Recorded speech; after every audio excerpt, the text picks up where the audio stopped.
Charles, Bill Clinton misunderstood. He thought it was a bunghole cruise and he bought a ticket. Again, I don't know. The art department just goes from strength to strength. What another great poster. I created another little close-up montage so that people could enjoy it fully, because these ensemble posters always have some hidden gems. Of course, we got dumb Joe Biden in his second in command of dumb, Hillary hiding down there in some bizarre, evil queen thing, and there's Bill looking for the bunghole cruise. Well, I don't know if NYU has officially contacted you yet, but they contacted me that they're going to have a special master class in interpreting the work of Jason Goodman's posters. Thumbnails and they're going to have somebody's applied to get a PhD dissertation on the whole thing, and they're going to go and they're going to look at when was the thing created and where does that fit into the astrological cycle and what was going on that day, and they'll have what did Jason really mean and what was really going on, and they're going to have really aggressive opinions that this is all due to Marxism and the neo-Marxist interpretation of this and that. I'm all for it. Actually, a lot of people have been asking for the book. I've got to get back on the book. I've been super distracted by legal stuff. I don't want to talk about it too much, but there is a hearing in the Emmys lawsuit next week, so that's going to be a big deal. And before we begin our journey, Charles, I was very curious to see all this last night. I don't know what's going on, but it looks like a benefit or something like that. Some kind of dinner or something. But that whole section of the park is basically closed off, including the hamburger place. Well, right over there is Credit Suisse. Now, I'm going to hazard a guess that the Credit Suisse people, I don't know if you saw it today, there's a guy called Greensill, Greensill, who had this fund that managed to dupe people out of $10 billion of euros. Seems like a lot of funds, dude. Well, but this particular fund was basically, excuse my language, a very technical finance term. It was fucking stupid. I mean, the idea was that what you were going to do is take a firm that had that owed money to people or was entitled to get money from people, and you would take those either debts or preserved assets, right? And you would wrap them into a security and sell against that security, not checking to see whether it really was an asset or really was done properly. But isn't this exactly what they do with the collateralized debt obligation thing that caused the big financial crisis? Yeah, exactly. That is, but it's worse because collateralized debt is collateralized. Payables are not collateralized. So there's collateral behind it. You're saying someone decided that idea wasn't bad enough. Let's do it for loans that have no collateral. Yeah, involving. You okay? Involving. Something sounded terrible. Involving. Oh wait, I lost the sound here. Okay. Something's going wrong. Wait a second here. Yeah, I think it must be a problem. I'll have to change this USB cable, but for now we got to make do with what we got here. Check. All right, we're back. So, suffices to say, the bank that was behind and suckered into this the most was Credit Suisse. This sounds terrible, Charles. So what do we do? I don't know. Let's see. Maybe it's some other kind of interference. Oh my gosh. Check. Oh God, this is like unusable. This came out of nowhere. This is the same USB cable we use all the time.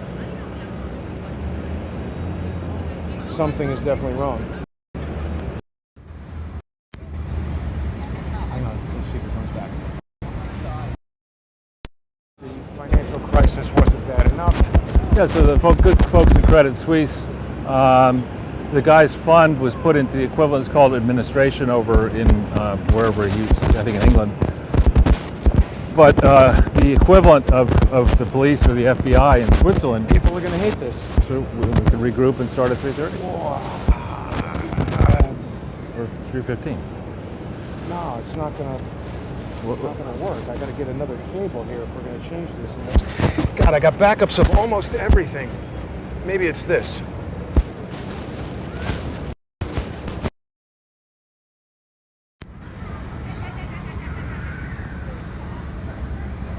We're getting annoyed with us already. It's unbelievable how many things can go wrong. and do. Let me hear you say something. Does it appear to be working, or still a problem? No, it does not.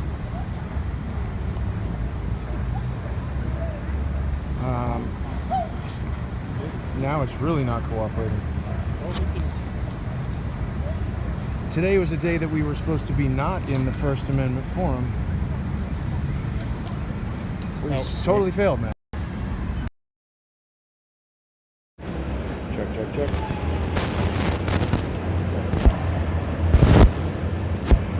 Damn it!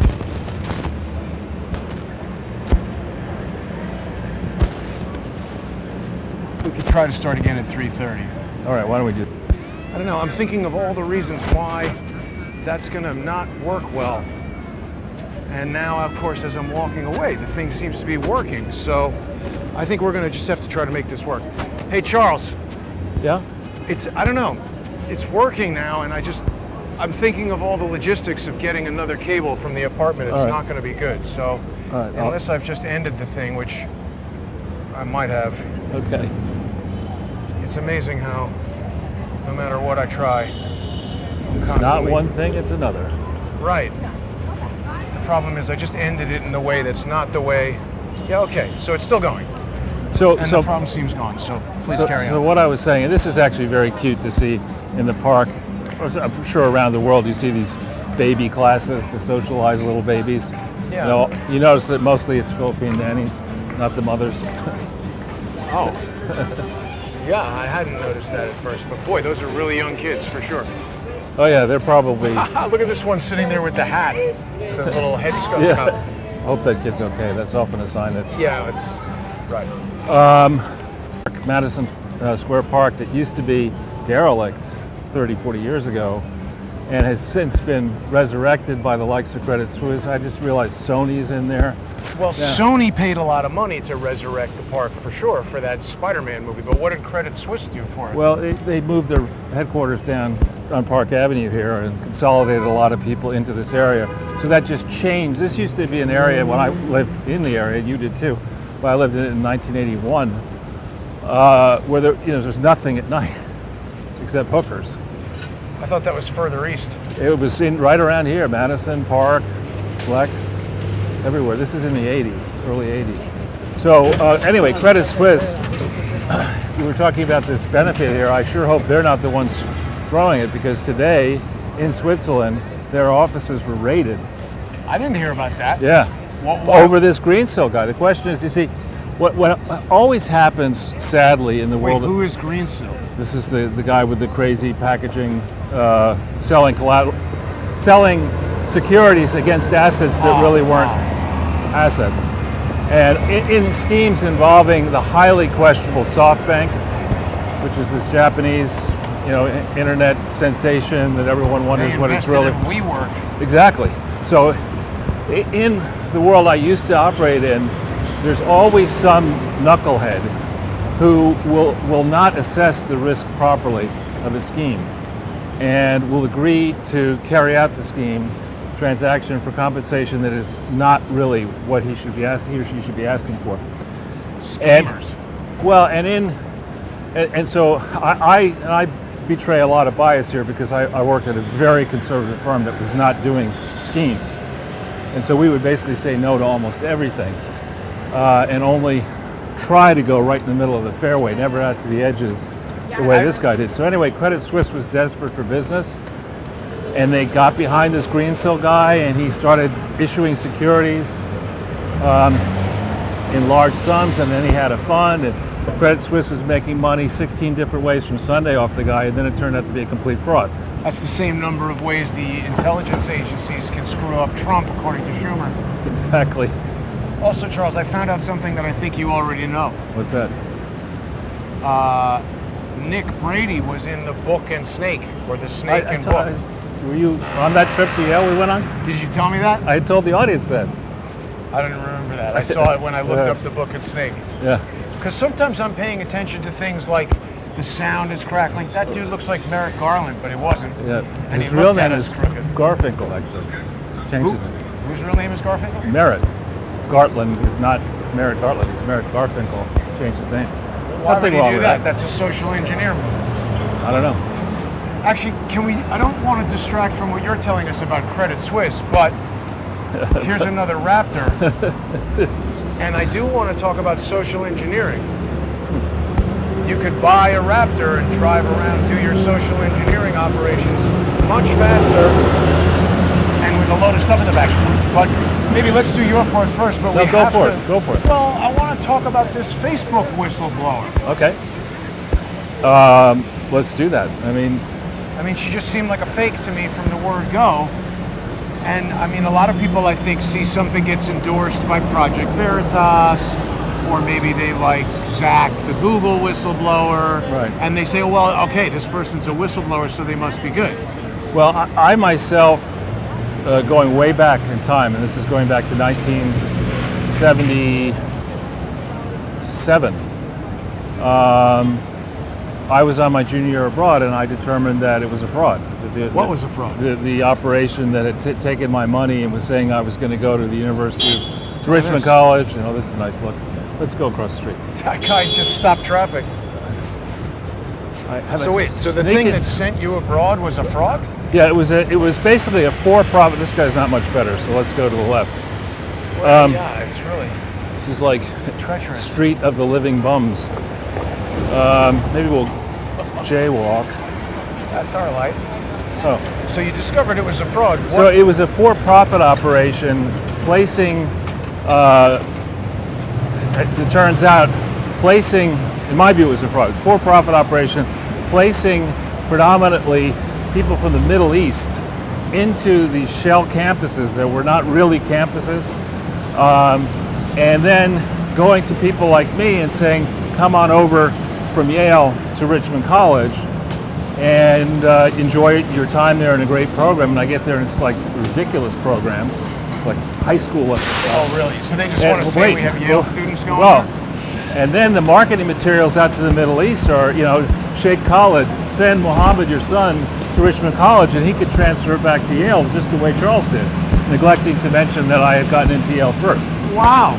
So I raised a huge ruckus, and as it happened, I scared the crap out of the owner because I had a summer internship with Senator David Boren in Oklahoma, and I was working for a member of Parliament, and Boren contacted me. He was coming to he was a Rhodes Scholar. He was coming. Oh.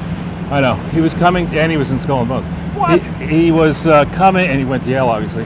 He was coming for some meetings or something in England, and his office called the switchboard and said, Governor Boren needs urgently to speak to Charles Ortel, and these guys said, holy shit.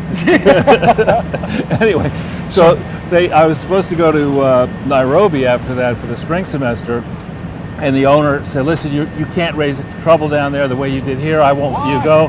And I said, listen, dude, I already paid for it, and you ain't seen trouble. Right. I'm going. So I get down, and it better not be a fraud. So I go down there, and it's a fraud. I love the idea of like 19-year-old Charles yelling at these Yale guys. 20. Anyway, so I get there.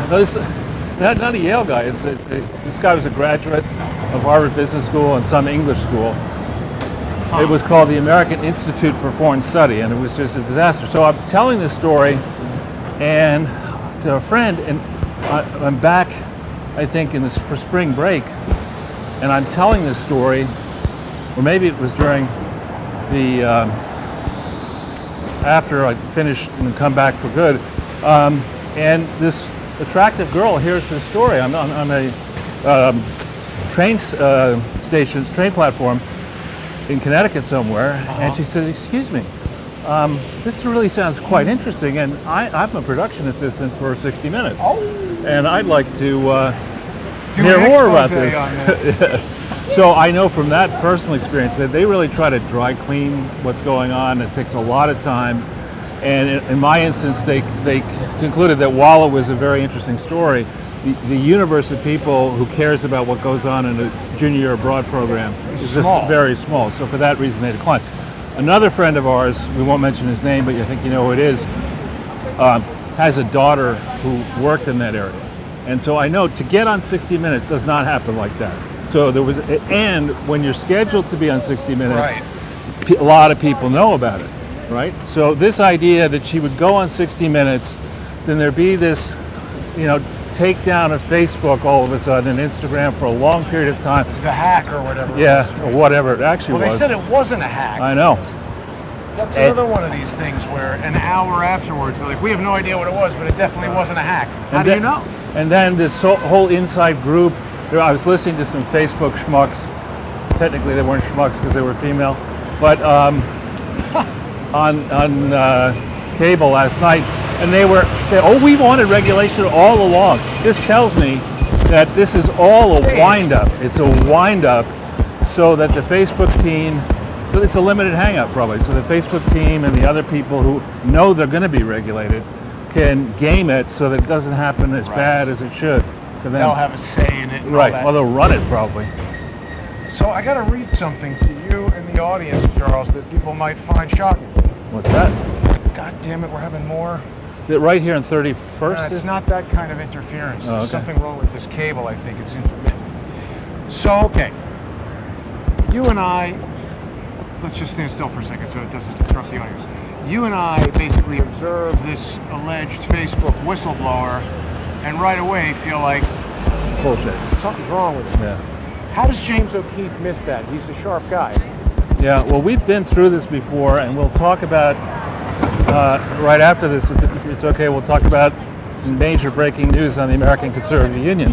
Yes. But viewers who remember our hectoring, as it were, about ACU, we focused on the crappy lawyer who, had whose legal qualifications were temporarily or were suspended for long periods of time, and the practice of these small law firms, often 1- and 2-person lawyers, getting together and going to somebody who's going to raise money and say, listen, here's what you're going to do. You're going to sign this contract over here that says I have the right to run up bills that will be paid out of the contributions that you receive. And if for some reason you fire me without paying my bills, I can continue to market using your name until I'm paid off. And don't worry, this won't cost you anything. Okay. So this is a practice that has been employed by many, just be careful, many questionable people. So Roger Stone, for example, uses that practice, and I know that because he tried to get Kathleen Willey involved in just such a scheme. And I kept telling Kathleen, you got to make sure, there are a lot of laws that apply to this. And I told her at the time, I don't understand, and I don't want to understand the political laws, but I'll tell you the charity laws make this very, very dangerous. And so make sure you understand what he's doing. You're not a charity. Don't go raising money if you're not a charity. Right. So anyway, this, I forget the woman's name now. It's really unimportant. She's based in Texas, but she's involved. Oh yeah. We should keep walking. Yeah, I just was looking at this. I forget the name of the lawyer that you're talking about, but we've she's mentioned her name. Packager or whatever. Yeah, and so then what happens is you get with these mass fundraising appeals using the internet and mass mailing. You have one big challenge is to how to deal with all the money that may eventually come your way if it comes in $1, $5, $25 in an envelope. Bundle. So there are these what are called, I think it's bonded, whatever, that pledge that they will look at all the mail and they will open it all and fairly account for what's in. But the suspicion, of course, is they don't do that. It's just like the movie business, or they say whatever they want. And that's the essence of how charity fraud, I think, today is conducted around the world. But back on O'Keefe, when I started, I have met him several times, and some of his work has been very good. But when you go back, as we did with the American Conservative Union, I mean, O'Keefe is a big supporter of the ACU. And they are of him. Right, and when you go back into looking and seeing how Project Veritas was created, it has another hallmark of the frauds that we've exposed around the world, which is you take a young kid who's in trouble with the law. Who may or may not then have been in trouble, but a young kid, and you say, hey, I've noticed your work is whatever he was in college. How would you like to run Veritas? And the starry-eyed kid said, well, that's pretty good. Or maybe he started Project Veritas and they come with the funding to make it do whatever? I've seen the 1023. Wow. So if you go and look into it, you find one of those crooked, in my view, lawyers was involved in the formation of Project Veritas. And so I have enough, and we have, I think, enough irons in the fire. Was kind of waiting for what has happened in recent days, and which was publicized about 9 hours ago in the Dispatch to finally happen. But we can report, the Dispatch is reporting, and we haven't tried to confirm it, but it makes sense that the FBI has been investigating the American Conservative Union, and specifically Matt Schlapp. And they're on a specific set of issues involving a political campaign in Tennessee that's suspicious in 2017. I hope they actually do the work they should do and broaden their inquiry to go back to the very formation of the American Conservative Union and American Conservative Union Foundation to see the same pattern of fraud, frankly, involving bank fraud, solicitation fraud, reporting fraud, false statements that you see with the Clinton Foundation. And I'd like to add a little bit to that, Charles, because I have detected a social engineering campaign around this whole thing. And I didn't even realize it when it began the other day. Prior to the introduction of this Facebook whistleblower, which I first heard about from Project Veritas, I got a text message from Zach, the Google whistleblower, sort of out of nowhere. People have seen Zach on the show. Sure. I was skeptical of him when he first showed up. My thought was, if there's somebody running around talking about stuff that Google doesn't want them talking about, they have a lot of resources to shut somebody up. Sure. I mean, we can see how wealthy companies and even individuals who aren't wealthy but have legal resources are able to create substantial resistance for me. And I don't even have any NDA contracts or anything like that signed with them, and these people don't have nearly the resources of Google. But Zach sends me an email, or rather a text message out of nowhere. I didn't even know what he was responding to. I must have said something on the show about, all these whistleblowers must be plants, or they'd be sued into oblivion or brought into some kind of problem. So Zach says the problem with this logic, Jason, is that you fail to account that none of the whistleblowers have been sued by the big tech companies. So either we're all PSYOP agents or your logic is wrong. So I think he's basically pre-butting the notion that this Are we in Papua New Guinea? he's pre-butting, Charles, the notion that this Facebook whistleblower could possibly be planted by Facebook in the same way that I allege he's been allowed to say whatever it is that he wants to say by Google. They'd shut him down if they wanted him to shut up. Yeah. And here's the bombshell. Zach was the guy who got me the ticket into CPAC because he was a guest of Project Veritas. And Matt Schlapp did not even know who I was when I called him on his cell phone to explain to him what the FBI is about to explain to him. Right. And the only person at that CPAC thing who knew that I was going was Zach. So he must have. Right. He knew the dispatch. He must have told them, don't let this guy in, and got me a ticket so I would spend all the time and money of going there and not get in at best and possibly be manhandled, beaten up, or arrested by security, the cops, or whatever. But what time did you get this text? This was days ago, before the whistleblower woman ever showed up. But he may well have known about the FBI inquiry into ACU. I don't know if he knew about that, but I think he knew that Project Veritas was planning to introduce a Facebook whistleblower, and he's trying to counteract my message that just because somebody says they're a whistleblower doesn't mean that they should be believed. I also find it very strange that this woman comes out of nowhere and she's in front of Congress the next day. Right. Yeah, that's and having been on 60 Minutes today, Sunday night. Makes no sense. Yeah. So what's going on there? I mean, maybe they fooled James O'Keefe. I mean, I have a good impression of James O'Keefe. I just don't know. I mean, it's clear to me, though, that there really is room for a crackerjack, lethally quick and thorough investigative Charles, unit. this dog is wearing a dress. Very cute. Lola. Sorry, I didn't mean to interrupt One you. strike, Jason. One strike. Dog wearing a dress, you gotta stop. I just say. Now, the weather is kind of bad today, Charles. It's the first day I'm wearing a jacket, and we're right on the edge. I'm a little warm walking around in the jacket, Well, but I was concerned I'd be cold. It says without it. 68 degrees, so it's actually, Oh, it said like 65 on the phone when I was getting ready, but that's probably because of the air conditioning in your apartment. no, I'm not using it. I like to not run the air conditioning when possible, but I feel like you were saying something and I cut you off. It's okay. Just back though on this ACU for a second, and also Project Veritas, and for that matter, Judicial Watch. Right. I am somebody who was chairman of the Yale Conservative Party when I was, and get this right, when I was 19 years old. So, and I haven't gotten, I defy a lot of logic, but old wives' tales. I haven't gotten more liberal as I've aged. If anything, I've gotten more conservative on economic issues.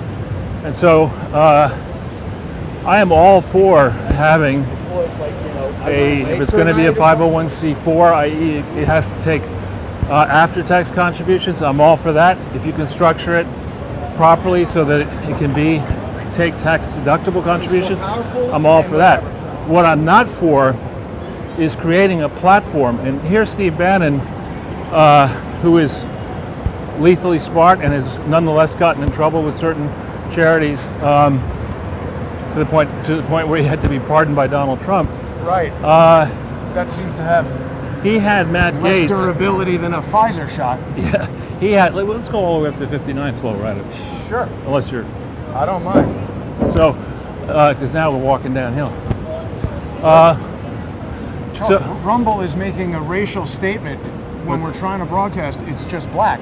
It's not working? I don't know. It doesn't appear to be working. Oh, that's not good. It did this the other day, and then it eventually showed up. But people can watch the show if it's working on their Rumble, rumble.com/user/CSTheTruth. But you were about to say? So I'm all for doing it lawfully, but if you're going to set up a platform as that Bannon explained on his show War Room Pandemic, when Matt Gaetz was promoting his book, he got the coveted speaking slot at the conference that you tried to go to but were not able to attend.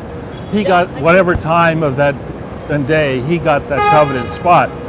And Bannon was talking about how valuable that spot is to Gaetz and his political fortunes, and how, I've talked to an insider who was a senior in CPAC and is gone, and she was explaining that multiple people appreciated the value of getting a speaking slot and a prime position in the various booths that are around there. So those all have economic value, but more to the point, they have what is called in the regulations and in the law private gain, or it's private gain. Private gain is not just money. It's any kind of an edge, advantage, whatever, derived through the operation of a charity. And the private gain cannot be, quote, cumulatively over the life of the organization, quote, more than is substantial, meaning more than about $500 over its life. Right. And so passing out these speaking slots, which burnish the credentials of political candidates, allowing Judicial Watch, Tom Fitton, to get a big award after his organization has paid a large contribution. $33,000 in one year, and then in many other years. So these are all questions that need to be examined very closely, particularly because bad as whatever may be happening in ACU with Schlapp and Mercedes and others, Mercedes being his wife, it pales in comparison to what the Democrats and frankly the progressives are now doing, borrowing trillions of dollars of money for projects where the money just disappears and they don't explain what they've been doing. Fortunately, to date, Republicans don't lead that type of effort, and certainly conservatives don't lead that type of effort. But here, by setting the example ACU has set, particularly under, quote, the leadership of the Schlapp family. What is going on here? I don't know. Under the leadership of the Schlapp family? It allows every Democratic slime bucket to follow suit. To say, look, everybody does it. Right. And then Hillary has shown us that she does that with the emails. Right. And more to the point, I will name this person's name. The person who orchestrated the attempted cover-up of the frauds, in my view, at ACU and ACU Foundation is Cleta Mitchell, who was put in as chair of the big fancy woman. Yeah, who she's the one who's marquee power, star power, supposed charity expert who represented a lot of the supposed Tea Party conservatives who actually were targeted in the Obama era. And so she has these skeletons in her closet, including the fact that she's on the board of the Bradley Foundation, which is otherwise a great and very well-run foundation in the Midwest, I think set up by the people who created the company Allen Bradley, which was then sold to one of the big conglomerates for a lot of money. Bradley? No, nothing to do with that. I like that. Yeah, it's a board game. Charles, all this stuff is out of business. No, it's just opening up. It's a new business, new building. Well, is it a new building? Yeah, oh, right. Right. This is that new Vanderbilt. Did you guys construct this building? Good job, fellas. You look tired. Must have been a lot of work. Those 4 guys, Charles. Oh, well, that's what automation will do for you. Yeah. I don't need no freaking workforce. Now, while you were talking, a new piece of technological wonderment drove by. What was that? Some kind of LED array in the wheel of a delivery bicycle that when it spins makes a message. It said "Happy Birthday" somebody in the wheel. Wow. So that's a big wheel, huh? Well, I mean, it's just, I'm kind of interested to watch the evolution of technology and its impact on the evolution of society. And as we have now devolved into this economic sub-state of where we previously were, it seems like businesses and technologies are coming about to serve that. More bicycle-related stuff. More bicycle, more weed, more bank branches. Right. So you know you're going to be home. So the weed Here's people, the weed. so you can get cash to pay your weed dealer. So this is Madison Avenue. Across the street used to be Brooks Brothers. Evidently, they're taking this building down, and no, you're not going to go. Because we have the right of way. Weird license plate on that person's car. Probably was a UN person or something. No, it was like infixnet something. I didn't really see what it said. It was some kind of joke that I couldn't process. It's such an in-joke that wasn't funny. So this is the Democrat campaign slogan here. Rat bait. Right. Yeah. So the process. I just want to put another plug in for our combined effort in your operation here. People, loyal watchers of this show from its inception, can confirm that when we really dig into a topic, normally we expose the problems 6, 12, 18 months before the mainstream before the mainstream press gets into it. But now for the FBI, supposedly, according to the Inspector General of the Justice Department, there have been multiple open FBI investigations into the Clinton Foundation, which began January 2016. This follows on the heels of an investigation that occurred. What's that? Just looking at that. They thought you were trying to get pictures of them. I didn't know what you were doing there. So we get some shirts. Doesn't look like a regular shirt store to me. Yeah, sample sale. I mean, this is not. It used to have Brooks Brothers, and now you got junk stores on Madison Avenue. That's what I mean. To have this kind of a sale here, it's not the way that usually goes. Shoes and shirts. Paul Stewart shoes. This is all closeout stuff. From Paul Stewart, which was there.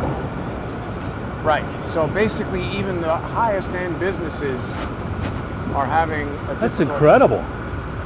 Paul Stewart shoes on sale like this? I never even heard of Paul Stewart. Paul so Stewart that tells you how fancy it is. It's it used to be much more expensive than Brooks Brothers. Not anymore. Yeah, no, well, we get some luggage here to put our shoes on. Not anymore. Just everything is out. Well, but we get some eyeglasses, maybe. Can you? I guess we can. That hairstyling place is the chain where my haircut guy started. And we have a hybrid bus here, Charles.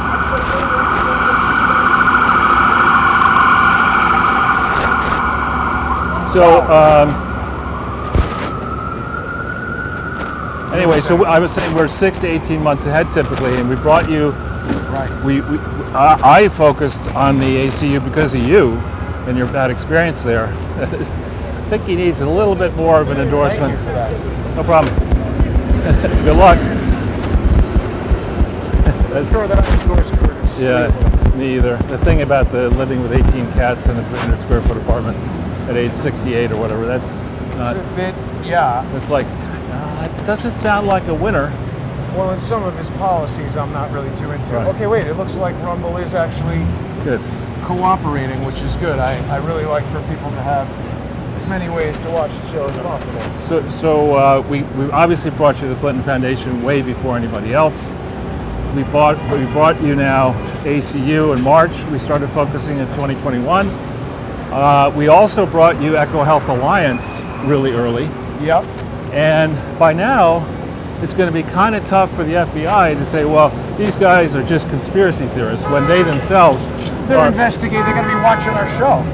And the point is, we're going to be holding them and others to account to make sure that they don't pull the standard limited hangout result and put a bunch of small fish in jail and leave Bill Clinton and Barack Obama and Hillary Clinton and George W. Bush to get their multi-millions of sweetheart business deals and book deals and maybe Netflix series, and George Bush is painting portraits of things, of dogs, I think, or something. He actually is a better artist than Hunter Biden. Yeah, Jason, I'm a better artist than Hunter Biden, and my art would consist of going and quickly having a shot of vodka and then throwing up on the canvas, and that would look better than whatever Hunter paints. I mean, it's just.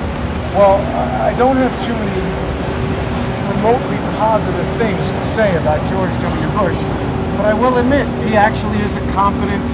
Like, he can paint things that look like somebody actually intended to paint it. I would want to see him actually paint the painting. I'm that skeptical. Oh, I think they've shown photos of him doing that. As I said, I don't care about a film. I want to be in the room.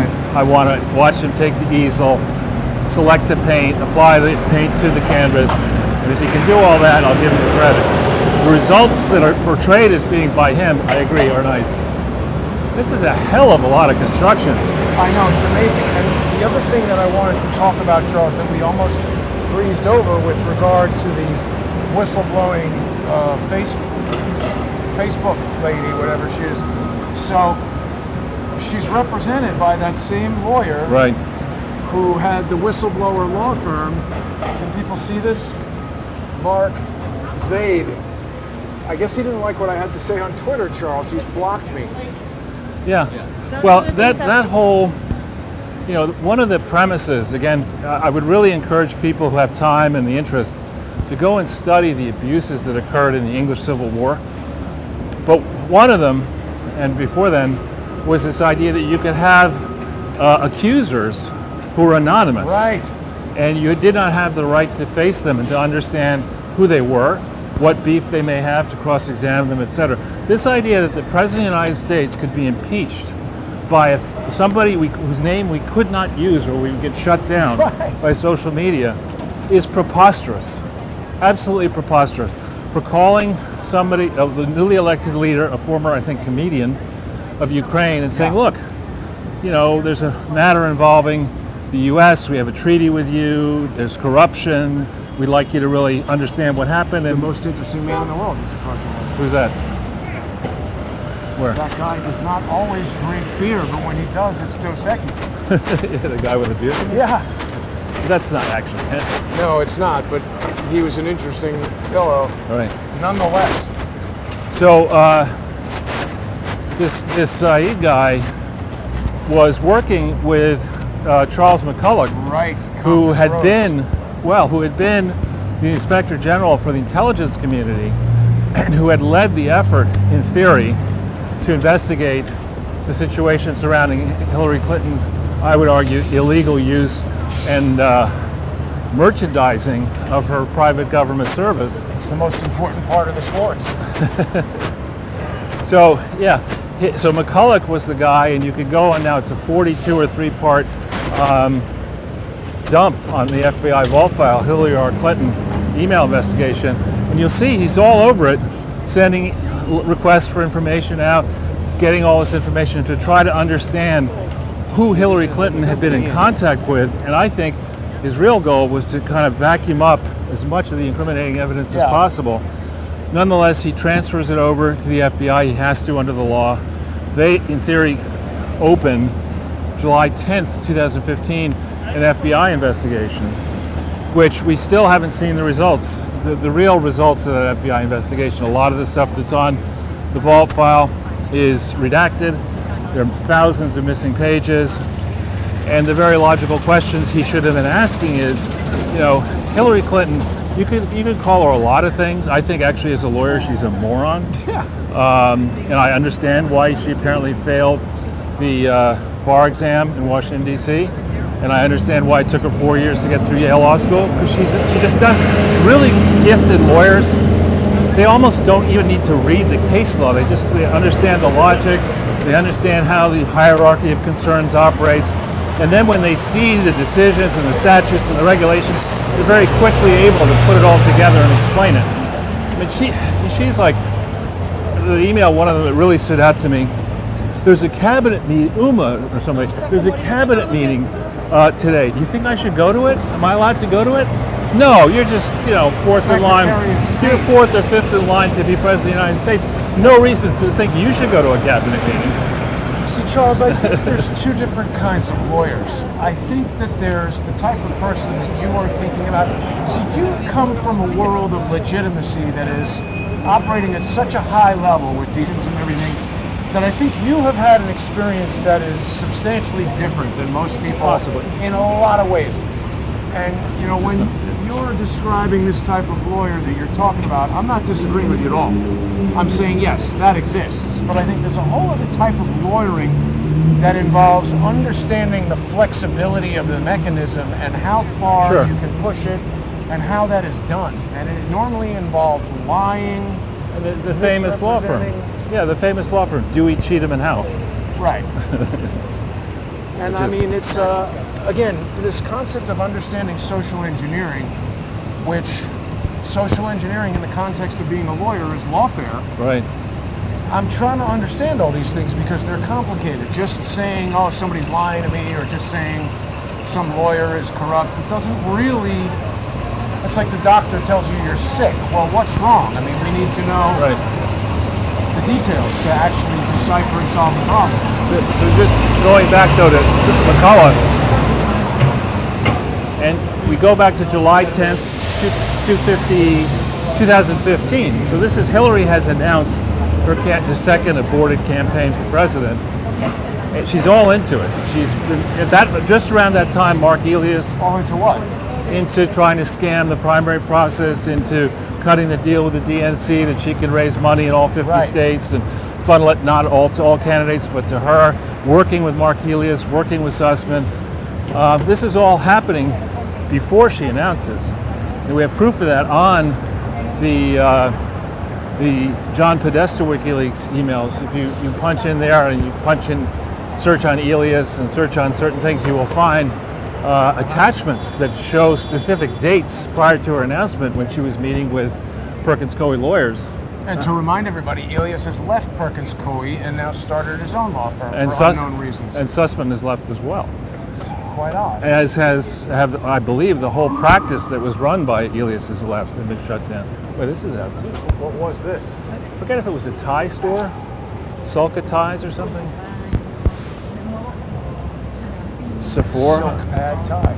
Here's another one out. All of these are out. It's really, I mean, some of the most premium retail space in Manhattan.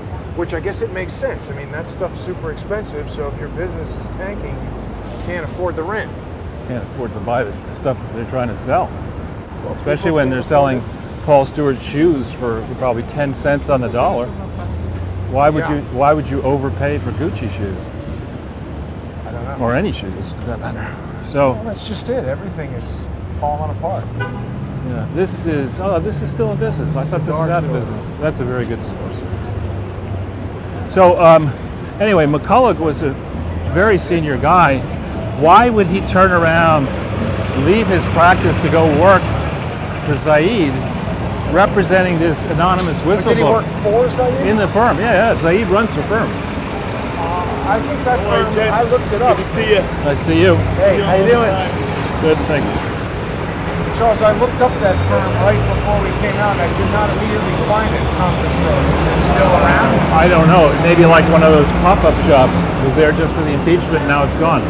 But definitely at the time of the impeachment, McCulloch was definitely in the firm, and he had gone. I mean, this Zaid guy, I have beef with him one way or the other, but he's not the same level of background as McCulloch.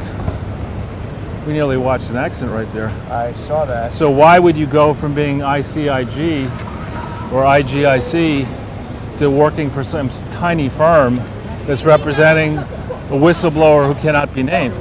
That's a nice guy. That guy's really upset Careful. that he's walking against the light and almost getting hit. He's one of these guys who's just fundamentally angry. Kind of like, did you see this vignette, and I'm pulling a Jason on you, that all the workers at Kellogg's are on strike? Oh yeah, because they fired him. But do you see what the average salary of a Frosted Flake worker is per year? $120,000. What do you need to do to make Frosted Flakes? I would think they'd have a robot doing it. I don't know, but I mean, just to go on, to be in a position where somebody can go on strike is making that kind of money, and the same thing is true in Hollywood. They make a lot of money. I think at a certain point, when your salary is, multiples of the average salary of a worker in the United States, you shouldn't be allowed to go on strike. I mean, the thing with the Hollywood strike, and by the way, I'm not necessarily supporting the union, even the one that I used to be part of there. Well, it is the union I was part of. It's IATSE, the International Association of, what is it, television and screen or something, theatrical? Whatever. It's all the people who work on, that's not actors, that's not I know it is. Directors, it's people who are like carpenters and electricians, so they don't necessarily make that much money. What they're upset about is like making people work crazy hours and get into dangerous situations. So this is a very expensive bookstore. I mean, they have high quality stuff in here, but this is Bob Bauman Rare Books? Yeah. But I collect, I want to show on the books, this is the type of stuff I do collect. And just to illustrate, you see, if that's a real Harper Lee first edition, you see how it has the cover on it? Kill a Mockingbird, And then you also see how it has tape on the very top? Yeah. It should, and also tape here. Maybe that's part of the cellophane that's covering it. But if you have that book, but you don't have the cover, you can judge a book by its cover. It's going to be worth like 5 cents on the dollar without the cover. But if you have, you actually have books of this vintage. You notice I have Rabbit Run, for example.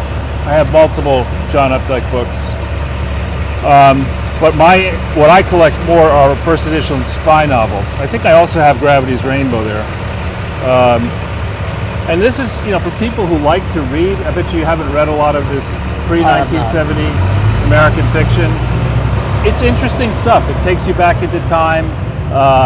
And when you go to flea markets or you go around to an antique store and you know how to tell whether a book is a first edition or not, oftentimes people who have a lot of books, after they die, the people who manage the estates get rid of these books. I mean, I don't want to sort them out. Or whoever's cleaning up their house doesn't know what it is. So they just, send them into junk malls and stuff like that. And I can always, when I go to one of these things, find one or more bargains. A book that you might pay $5 for that's worth $200 or $500 or $50 or whatever. So, but this place looks this expensive. is a good place. If you have one of these books, this is a good place to go on the website and see what they're going to try to charge you. They have to make a margin, so they tend to charge twice what they pay. And they sit on something for a long time. It's not like, they don't expect to sell it immediately. They do actually. I've been in here to talk to them, and they had some very high quality people working in it. It's not Bob Bauman Rare Books. It's somebody else Bauman. Oh, it's not. That was a joke for you. No, it is. It is. I think Robert Bauman. Oh my God! But it's not. It's not the same Bauman. He bows in a different direction.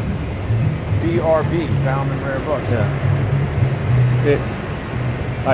You were too quick for me on that one. My head was in a different place. If love is the answer, what's the question? It's the answer to everything. Here's Wells Fargo again. Again, yeah. And this as I said, this used to be AT&T. Then it became Sony, and I guess Sony's out. Oh, that Sony store is not in there anymore? I don't know. It might still be there, but we were looking. The partners of Dillon Read were looking at going into that building, and they wanted to take the top floor, and because they wanted to have a nice dining room, boardroom, and stuff like that. And apparently, the top floor in this building back in 1981 or 2, or whenever they were looking, was so far over the top, so opulent, so absurd, that the Dillon Read guys said, "No, we can't do this. Our clients will look at us. You can afford this? Lower your fees." Right. It's not always good. Yeah. As a matter of fact, you know what? I think you must be right that Sony is not in there anymore, because I haven't seen it in a long time. I was in that Sony store one time, and one of your favorite guys was there. Tim Cook? No. Who? How is he one of your favorite guys? John Lovitz. Oh, I do like him. Cell phone. I like and John Lovitz.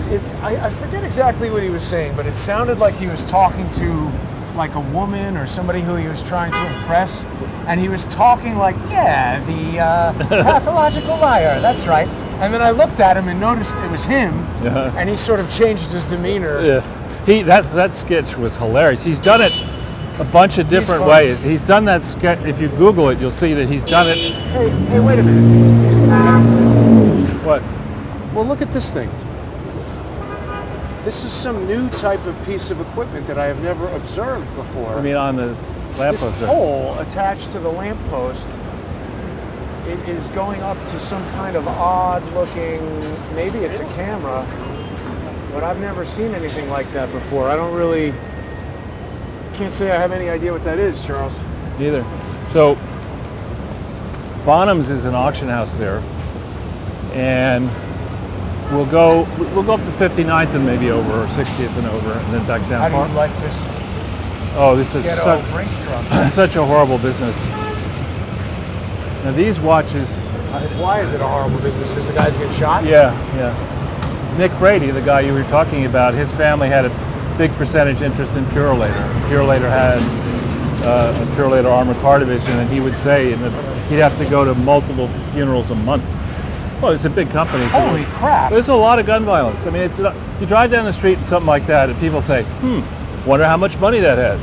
And the same person who recently, somebody asked a homeless guy for a cigarette, and the homeless guy took out his cane and beat him to death. That's why I tell people not to give money to people on the street. You shouldn't interact with dangerous.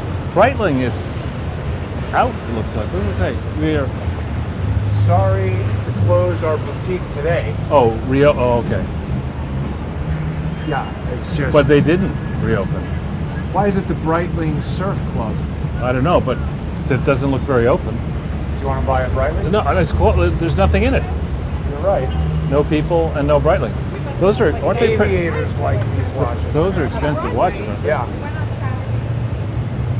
Yeah, I feel like we're trapped by time, so that's why I don't wear a watch. I don't need to be reminded that I'm trapped by time. Someone will get have that for your mother. It's not the type of thing she would use. Get it for Ilhan Omar. Yeah, I've got a new name for. No longer am I going to refer to Sandy by her initials. Nick Brady Cargo Services. No, I think we need to refer to them in the squad as DUNCE.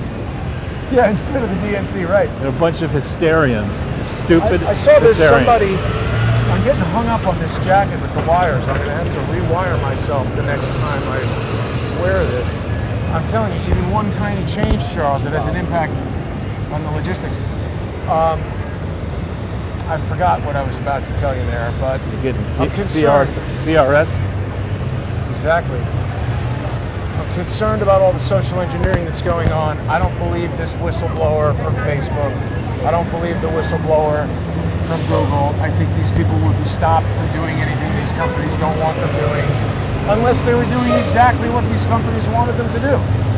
Well, I personally don't use Facebook. I have my tweets are automatically go to Facebook, so it appears like I'm using Facebook, but I'm not. I'm just, every time I tweet automatically goes to Facebook. From time to time, I will check my messages on Facebook, but it may even show that I'm permanently logged onto Facebook, but I don't use it. Right. And Twitter, I have to say, I find useful. I mean, I'm now tweeting something out, and sometimes pretty quickly you get 100 likes or a large number of retweets, and I appreciate that. I never get anywhere near that. I think that when I had that little beef with Ben Wittes and he sicked his friend with the bot Sentinel on me, I believe that is a tool that identifies for Twitter. Like Jen Psaki revealed that they had some kind of dashboard for Twitter. I think there's a super user level of Twitter where if you're indoctrinated, or not the word I'm looking for, if you are initiated into that club to the extent that you have that dashboard, you can mark, okay, there's Jason Goodman. Squash Don't let that his bug. tweets go too far. Because then I see, idiot social engineers who appear in the street making noise, who then go on Twitter and have maybe 2,000 or 3,000 people, and they'll say something about me that gets 20, 30, 40 likes and retweets immediately. And I have 26 or 7,000 people on there, which I think are mostly real on the basis of the fact that lots of other people watch on YouTube, on Rumble. People are, becoming sponsors on subscribestar.com/crowdsourcethetruth and patreon.com/crowdsourcethetruth. But yet, even with 26,000 people on Twitter, these dopes with 2,000 and 3,000 are getting 40, where I can't get 10. Doesn't make a lot of sense. It does not. We got music coming from them now. They're making a lot of rowdy noise. Let's let them go. So this looks like a jewelry place out of business. Looks like it's an ex-pedant. It has ceased to be. It is gone to meet its maker. I think we make a right here, unless they make a right. You want a Mont Blanc pen? Is this that's Mont Blanc. I never understood the Mont Blanc. They're nice. They're beautiful. What is so much money? And I mean, how many pens have you had that you haven't lost? I haven't lost a single Mont Blanc pen. I can tell you that. I have every one that I've. Mont Blanc. They should make pens, cigarette lighters, and socks. Socks? And, this is just stuff that everybody loses, and they could charge a lot of money for that. Well, maybe you get one Mont Blanc pen and you can have a lifetime supply of socks or something like that. There was, I can't remember, I think it was Father Guido Sarducci, remember him? Oh, yeah.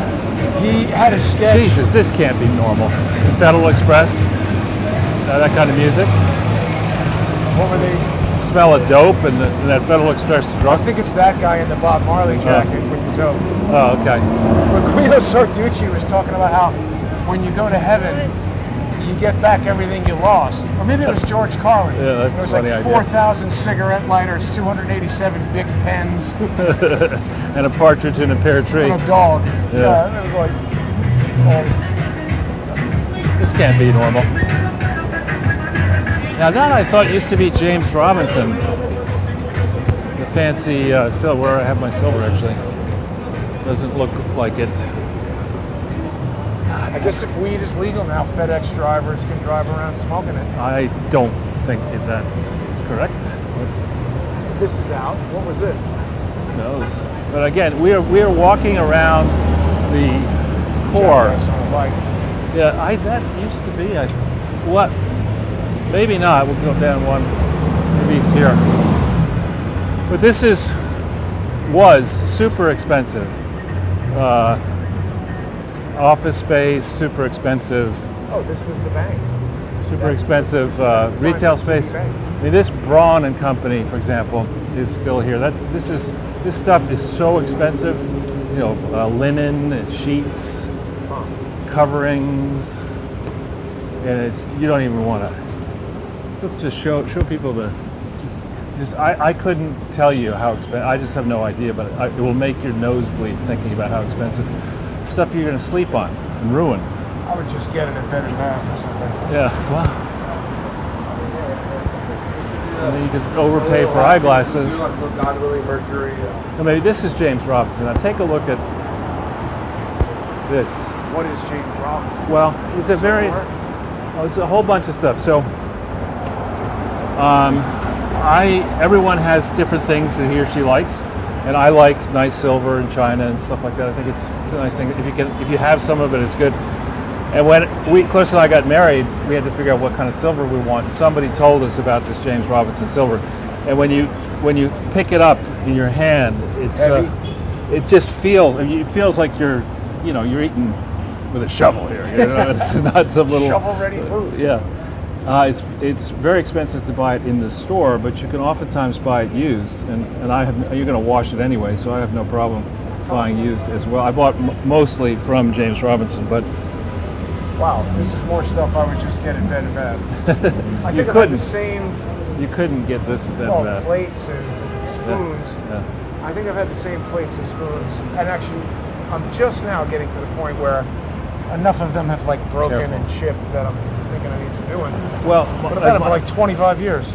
My father was fond, and grandfather were fond of telling the story that because of the branch of the family that was involved in mining, and therefore liked gold and liked silver and stuff like that, they were insistent that you use the silver, and so they would eat breakfast, lunch, and dinner with actual sterling silver. Wow.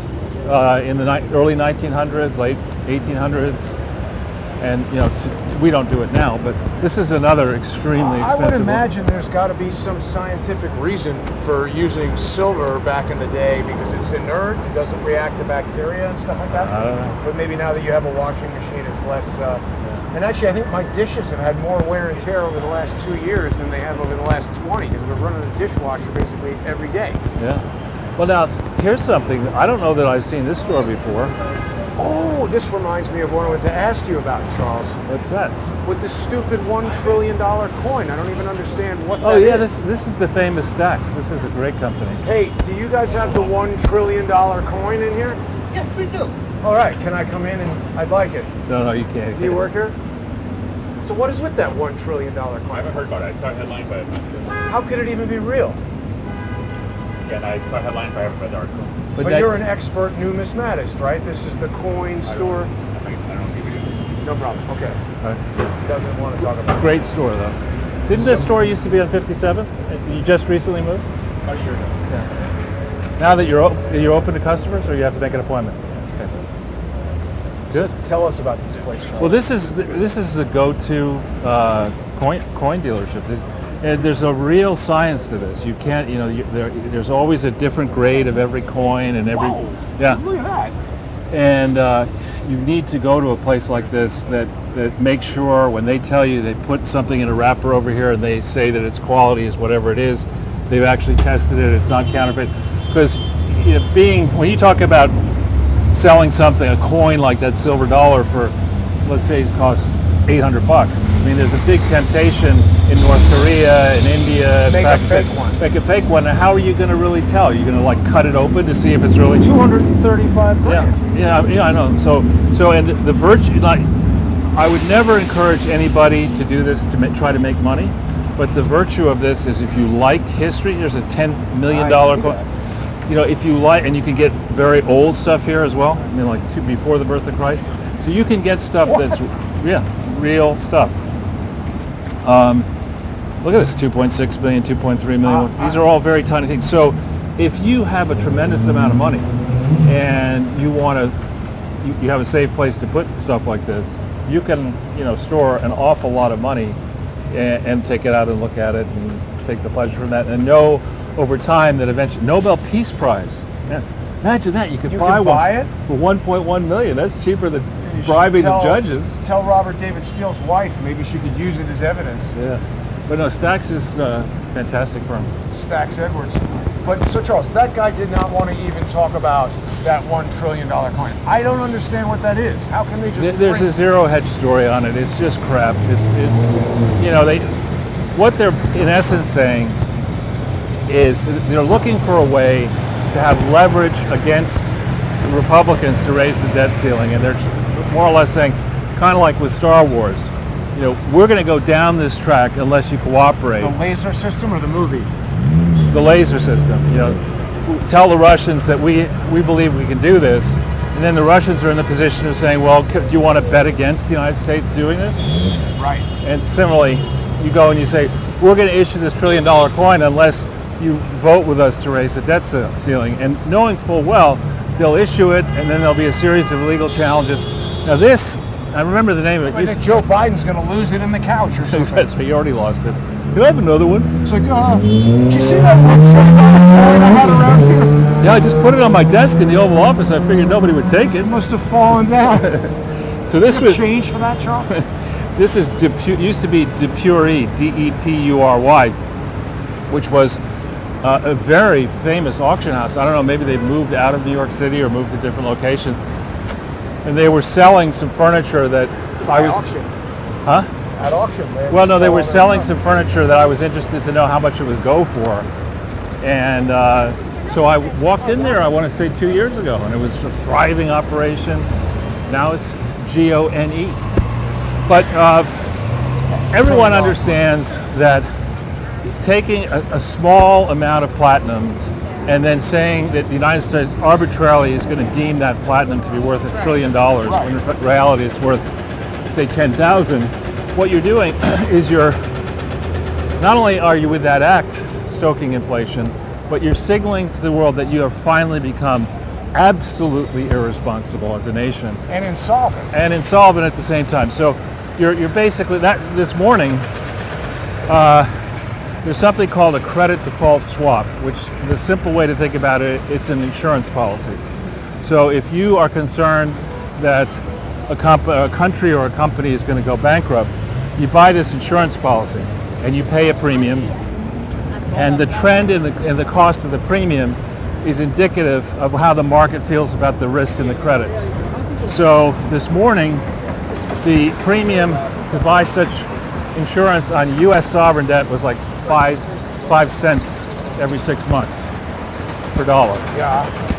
It jumped to like 15 cents in a matter of minutes. Sounds like a lot. Yeah, and it's a big move. But 1 second.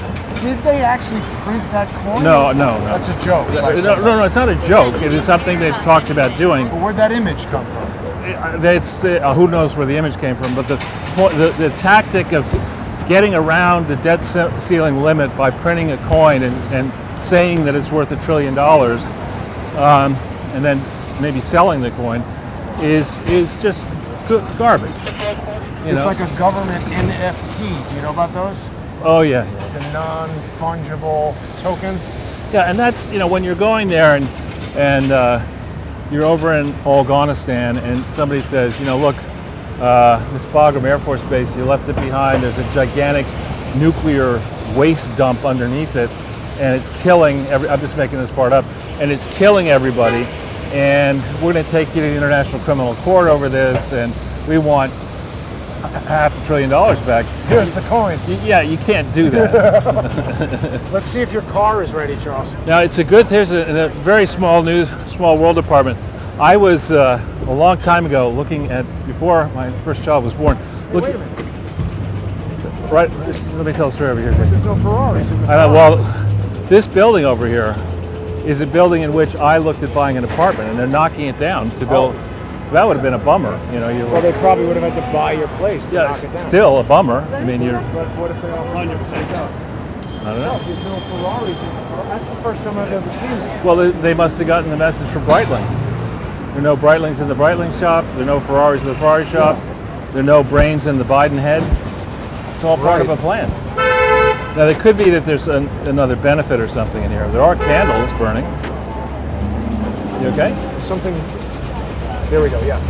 I don't know. It's very weird. Do you want to ask the guy where are all the Ferraris? No, it's just I don't want to go inside these places. These are tailor-made Ferrari. I guess that's custom-made Ferrari. I do believe Ferraris are being built, but we'd have to check that. I'm not sure. I think it has a signature on it when you get it from who assembled your engine. More garbage. I have a friend who has an investment firm in this building here. We looked at putting our place in here, but he has, I don't know if it's still in business, given the guy's pushing 80, but if you can pan up there, you'll see there's a terrace. And so his floor has his own gigantic... Domestic terrace. Speaking like George Bush, terrace. So he'll invite you over there and for lunch and order sandwiches or make sandwiches. You sit outside in the summer on the terrace there, which is pretty nice. Look at that bizarre object d'art. What is going on here? They have all these things, like sort of... That's common on Park Avenue at this time of year. They do have different exhibitions. One thing I haven't told you this story. So when we were down, my first job was at 46 William, and the entrance was on 48 Wall. And so a committee had to, let's actually wait and go over there and see. I know we got interference over there, but I just want to, I'm pretty sure it's still there. Oh yeah, we were getting dinged by the... Well, we can walk, I'll tell the story, we don't need to show. So this committee was formed to figure out where we should move. And they decided to move into that new building at 54th, then new building at 54th and Madison. But they sheepishly, the three of them on the committee, showed up the day after they made the decision, way late.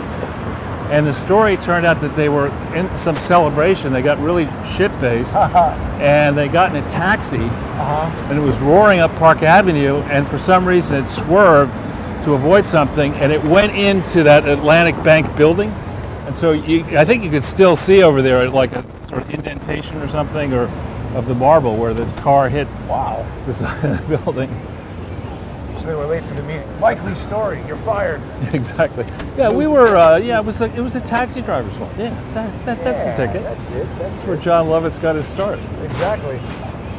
And this is the famous racket club here. We're getting interference for sure. I'm intrigued by the lack of Ferraris over there, Charles. Yeah. I wonder if it has to do with the lack of chips.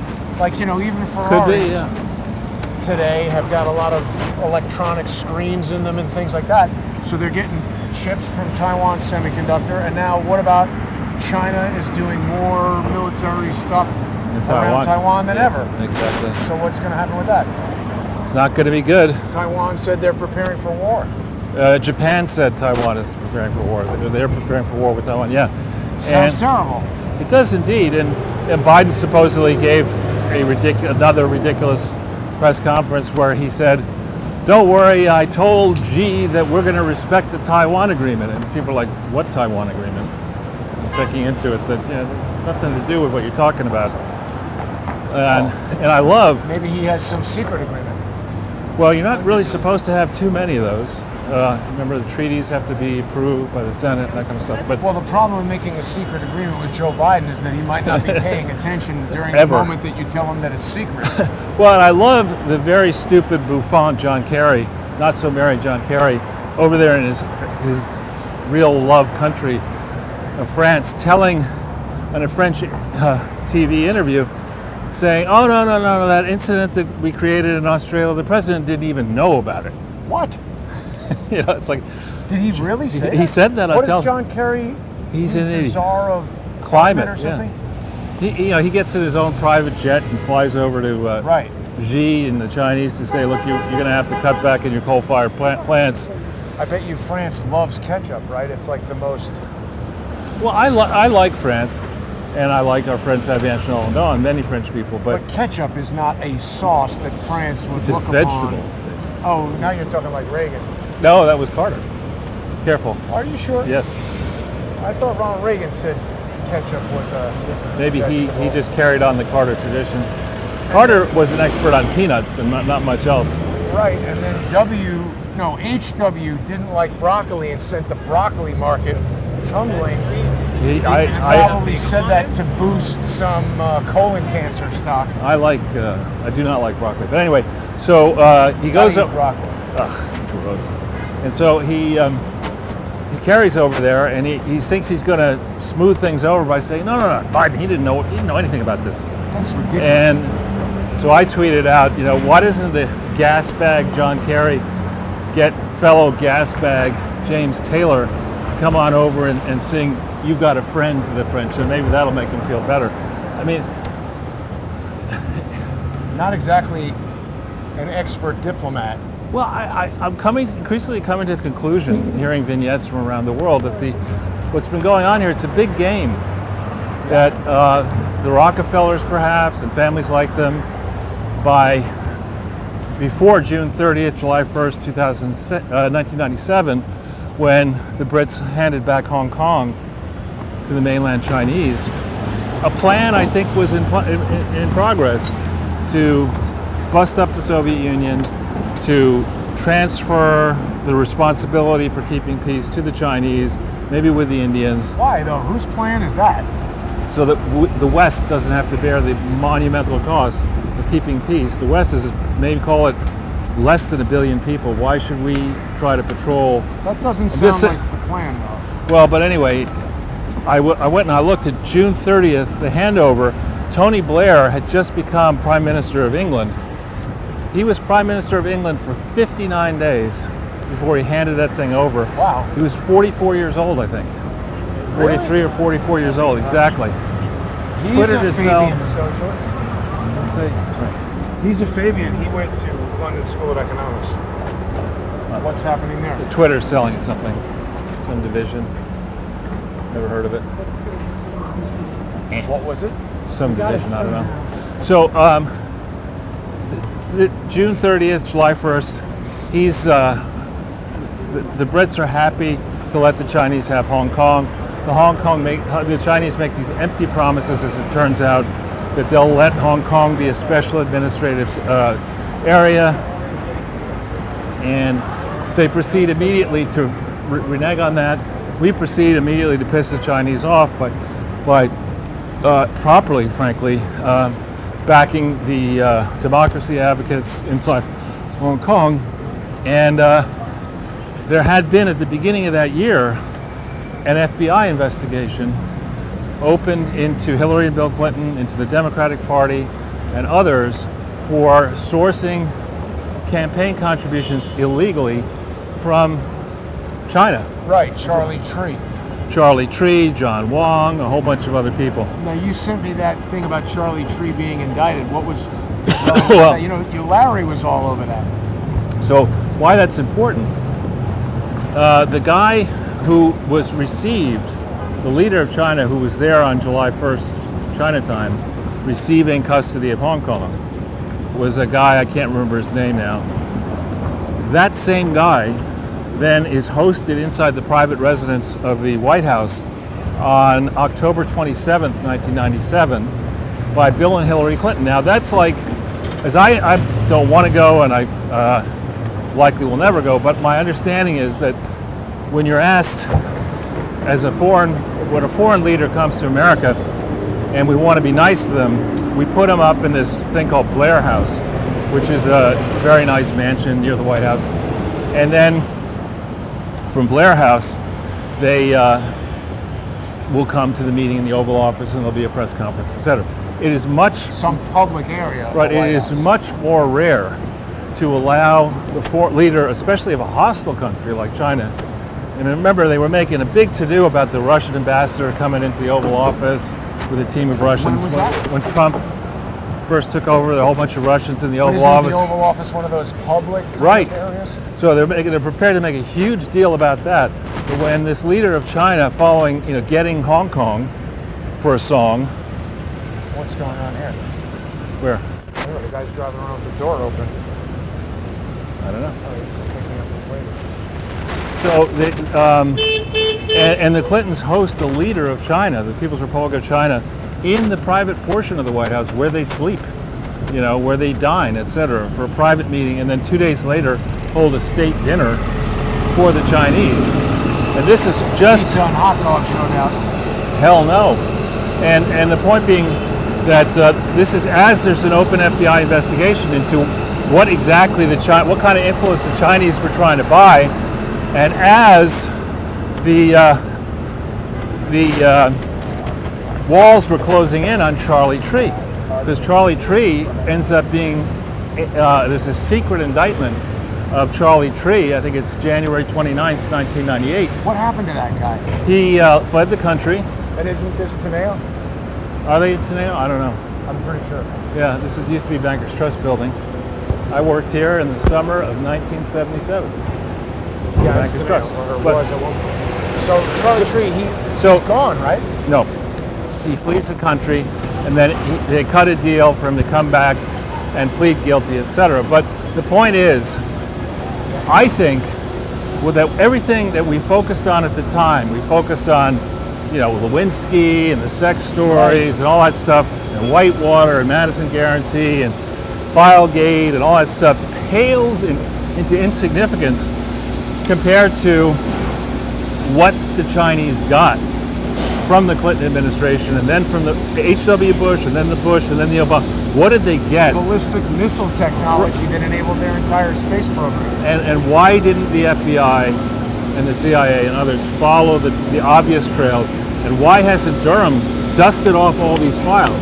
So every time there's an FBI investigation, in theory, what goes into that investigation goes into the Sentinel system. They should have a collective, accumulative knowledge. They do. Yeah, but they're not paying attention to anything. Well, I don't know about that. I'm just saying, but there's so many different investigations here that if you went back over them, then put it in one chronology, and then you say it's very simple. People do not show up with garbage bags filled with American cash to give to the DNC or the Bill Clinton Presidential Expense Trust out of the goodness of their heart. Nor do they do that to conduct legitimate business. Right. And so, the second, it's that old standard, it's not the impropriety, it's the appearance of impropriety. The second you allow grifters like Terry McAuliffe and others, Peter O'Keefe and these people who operate around the Obamas or the Bushes or whatever, raising money, the second you let them do their thing and let them potentially break the law, entertaining discussions of, if on the one hand I gave you this, what sort of ambassadorship would I get over here? Right. You have that discussion, let's say in a confidential setting where there's no tape recordings and no witnesses, and then after the fact, miraculously $100,000 goes into some committee, and miraculously you get to be the ambassador to Grenada, if that's what you want.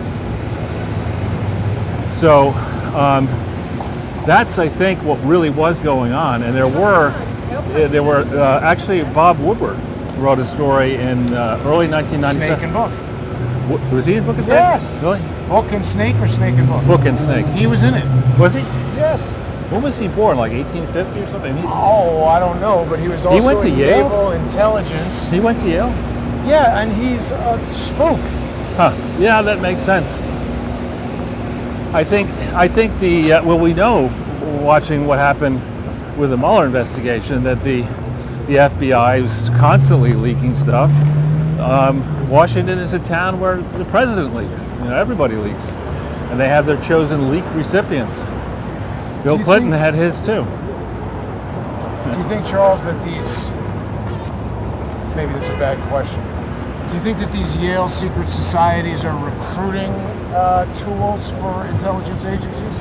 I would say it's more likely that Yale itself is a recruiting tool for all of the Ivy League schools. I mean, they all, many of, I think we probably shouldn't go through there, or no? I agree. So that way?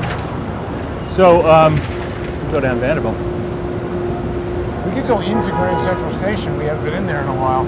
I think you need a mask, right? I don't think so. The mask mandates were dropped a while ago, and now it only applies to restaurants and stuff.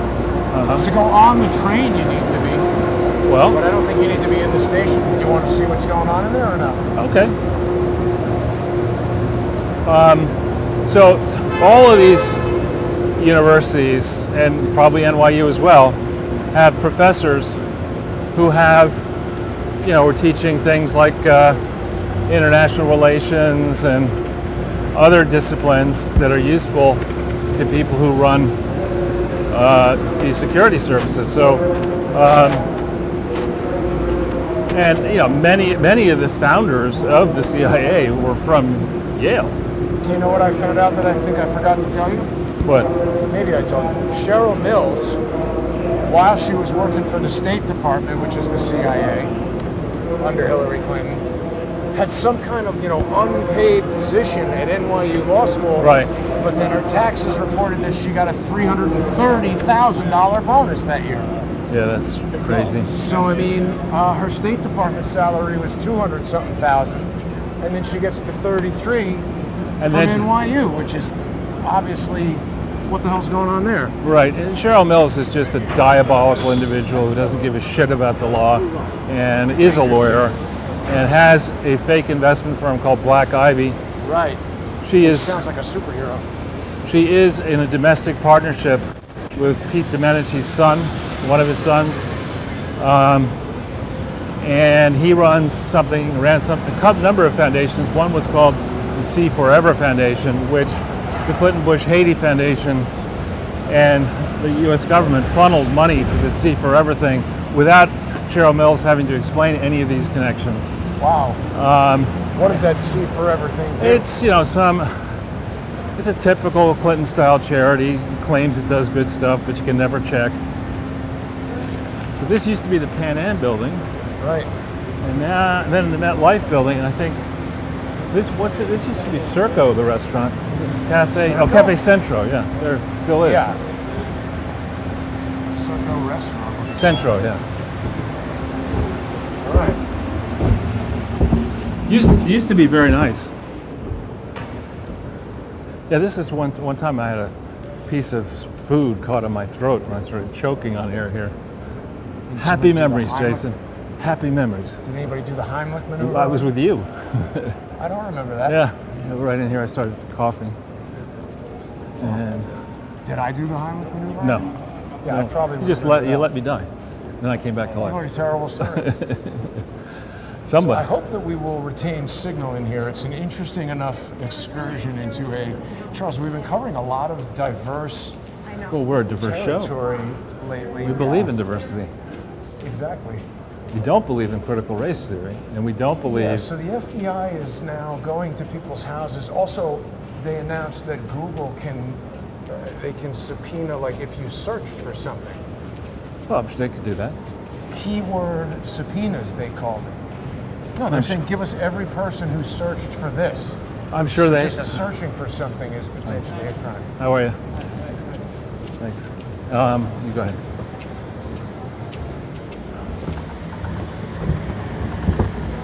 I think that guy may have recognized this. That's pretty funny. So this... Maybe. I thought he was just like the much more expensive version of a Walmart greeter. No. I'm going to stand behind in case somebody wants to rush. But one of the times we went in here, it was basically you could go skeet shooting. It's probably where Obama does go skeet shooting. Oh, because it was so empty, you mean? Yeah. We should have tried that. That would have been awesome. Yeah. Oh! I think it would be really loud in here. Yeah. And also probably firing a shotgun inside here would excite the attention of the police. Well, not to mention the armed guards who are... Charles, it's definitely not back to normal. Like over there. Busier. Those guys with they don't seem to have submachine guns, but when we were here... Yeah, those military dudes? Yeah. You start shooting off a shotgun in here, you will not live very long. They'll just shoot you immediately. Yeah. I always enjoy this. Now, one little tradition that's actually kind of amazing. The Yale Club is right near here, and they have various concerts. They have the Yale Glee Club is generally a fantastic singing group, and then actually the senior singing group. You're going to give me a lot of shit, and I shouldn't tell you the name. I think I know it already. The Whiffenpoofs. Yeah. And so they give their Eric, what's his name was in that? Who? Braverman? Yeah. Yeah. Two of the four of us freshman year in the suite, two of them ended up being Whiffenpoofs senior. But what they do is they give the concert at the Yale Club, and then at the end of the concert they come and they do a spontaneous for free concert right here. Wow. And the acoustics what do of you this. mean, they take the train and do and it?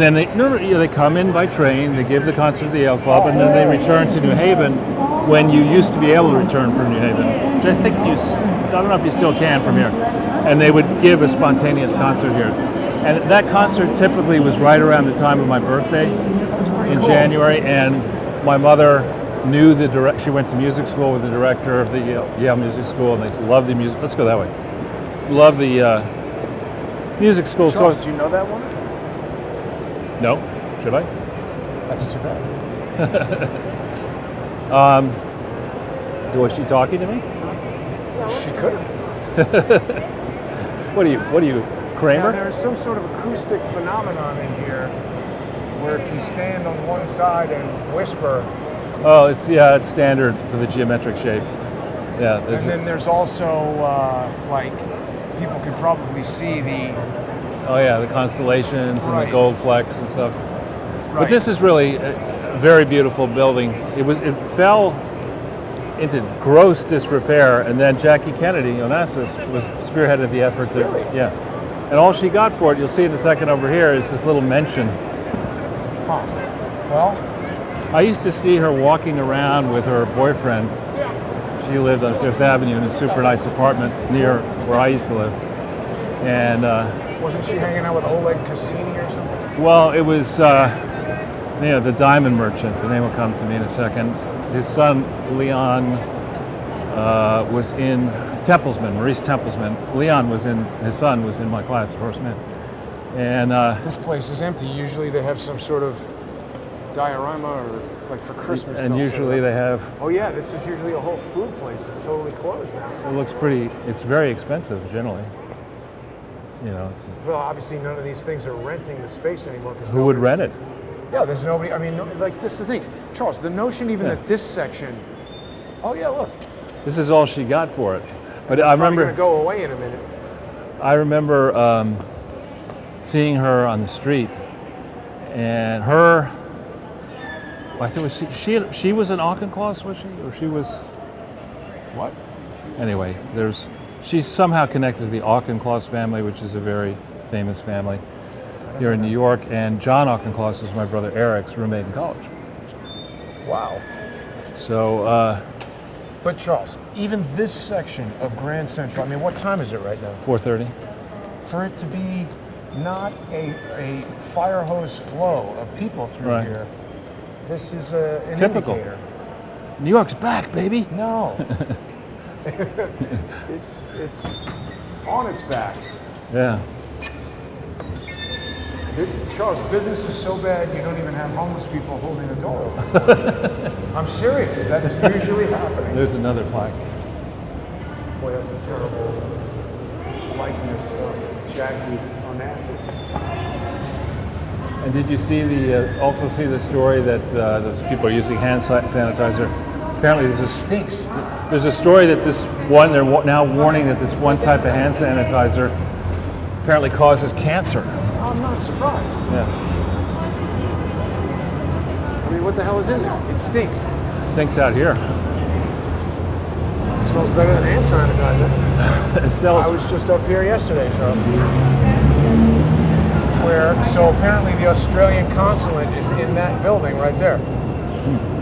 Getting protested yesterday. By whom? Or 2 days ago.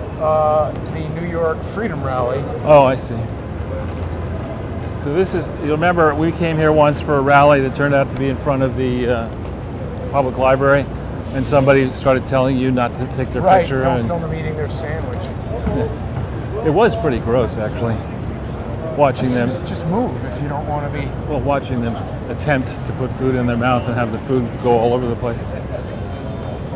But this is actually pretty busy. Like how many? I don't know many people who start drinking before 6, but these people are drinking before 6. You must not know the right kind of people. I absolutely do not know the right type of people. What do you think of this? Probably purchased by a committee. Jim Rennert. Inner dialogue.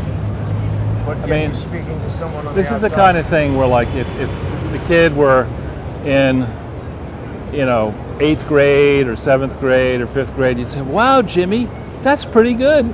But if the kid's a real artist, you're looking at this and saying, this is what ancient Greek and Roman art looks like now, thousands of years later. What is the advance here? That you could paint shoes the way Homer Simpson's shoes look? I mean, this is I don't know. How Not do they decide? impressive. It seems to be a series. Look, there's another one right there. It's another Rennert.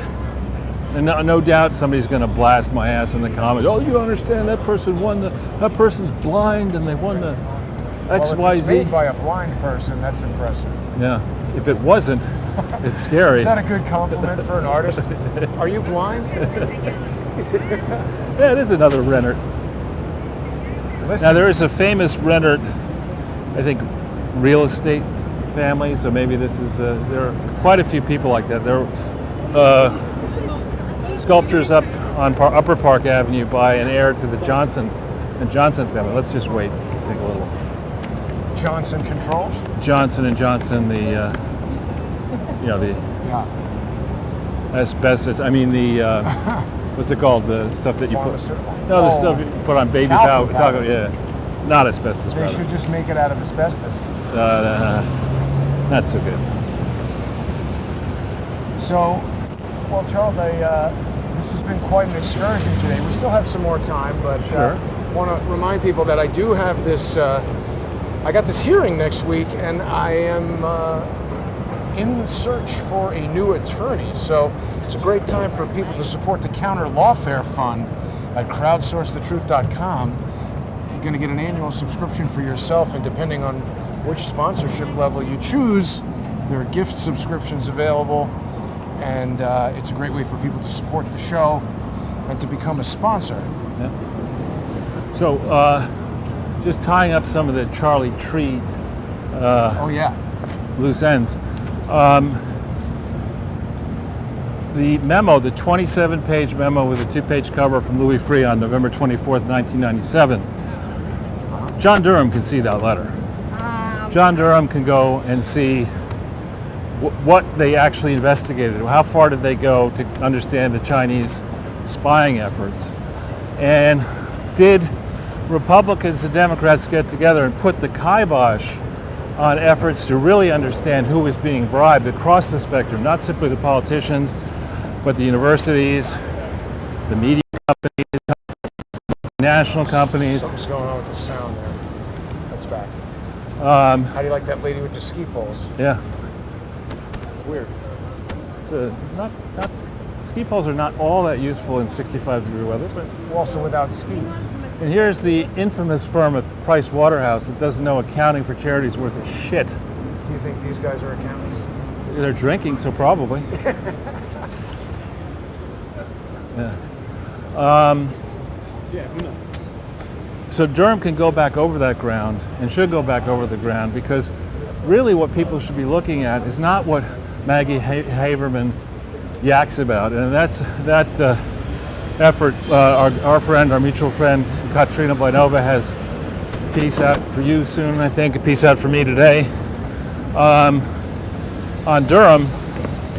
And separately, Trump has called for Maggie Haberman and the others who got the Pulitzers and over the 2018 Russian hoax story to give him back. I took it a step further in a tweet, and I said Maggie Haberman needs to give her Pulitzer to Katrina Blanova, because she's done real work. Well, what happened with that call to give back the Pulitzer? It seemed like people were just discounting it. Well, the guy who gives out I think the guy who was in charge of the Pulitzer Prize Committee is a man called Eugene Robinson, who's a regular on MSNBC and Joe Scarborough and left of Lenin. I mean, he's not going to do anything. Right. But it really was disgraceful. You talk about award-giving committees having a high and mighty attitude about stuff. The Pulitzer Prize it's the only major prize around history that my ex-father-in-law has not won. And he should have won it for one or more of his books. It's a piece of junk, right? It used to be. Really only to... No. In my day, it used to be. When I was in college, it was. You got a Pulitzer Prize. Chances are, what you wrote was really first rate, because you're back then. Yeah, but I think that it was just that it had not yet been revealed that it was a pile of trash. Well, see, I think what happened is the generation of people, the Bill Clintons of this world, they're now either retired or maybe holding on by the skin of their teeth at most of the influence shaping operations around the planet, and in particular the university presidents and the head of this faculty and that faculty and New York Times and the media and publishers and all that kind of stuff. They're all the same crew, right? And they all smoke the same weed. Exactly. This is NBC Universal. Yeah, this is a big production here. This is, I guess they haven't. What they voted for with that's fuel for the generator. The Equalizer. I love that show. Is that what they're shooting? That says The Equalizer. That's not a. Is that a diverse? I suppose an Equalizer. I thought it was a movie. It's also a TV show starring Queen Latifah. Oh, I didn't know that. Yeah, she's the new female Equalizer. Oh wow. It used to be. What is the Equalizer? A cop? It's a retired, unclear exactly what, in the movie, in Denzel, he's a Marine or something, and retired special operator who decides that he loves the game of bringing really bad people. No, bringing bad people who have lost hope, reach out to him, and he comes in and sets things equal. And I've watched all three of those Equalizer movies with Denzel probably 5 times each. I don't watch the whole thing because I know the plot, but there are portions of it that are very satisfying to watch. Queen Latifah might be in one of these trailers playing PlayStation. I think we could tell. How could we tell? No. Actually, she's lost weight, I think. Has she? I kind of like Queen Latifah. I think she's a good actress. Actor, I guess you have to say now. So, but these people are not in defiance of IATSE. They just voted to allow a strike if the negotiation with the producers, something or other, it's got to do with streaming and the hours and all that. I'm very glad to be out of that business right now. I definitely enjoyed it while I was in it, but I feel that, first of all, a lot of the imagery that they've been using to promote this strike is straight out of Black Lives Matter and the Marxist fist in the air with the rainbow. It's like, what does LGBTQ rights have to do with this work strike? Yeah. Well, they argue that there's not fair representation. Disagree. Hollywood, if anything, not being gay is a disadvantage. Right. But no, I was going to say for POCs, in the people of color, that on the directors and the technicians and the producers and the money people, and they argue they're not fairly. Let's go a little slower. Sure. But the IATSE is what's called below the line, so that's not directors and producers and actors. Yeah. No, but their beef is that Hollywood. It's not simply for them. I thought their beef was that Hollywood doesn't fairly cover topics of interest to minority communities. It's a stupid beef. It's just an excuse to get more money. Well, the thing is, whether it's stupid or not is open for discussion. I think there are aspects of it that are. What it is it's hypocritical. Yeah. Because when you have a white person produce a hip-hop record that reaches success, then there are a lot of people who will say, well, this is cultural appropriation. Yeah. So I think I've told you before that by that measure, only people from New Jersey and French old guys should be able to make movies. Right. If that's how we're going to do it.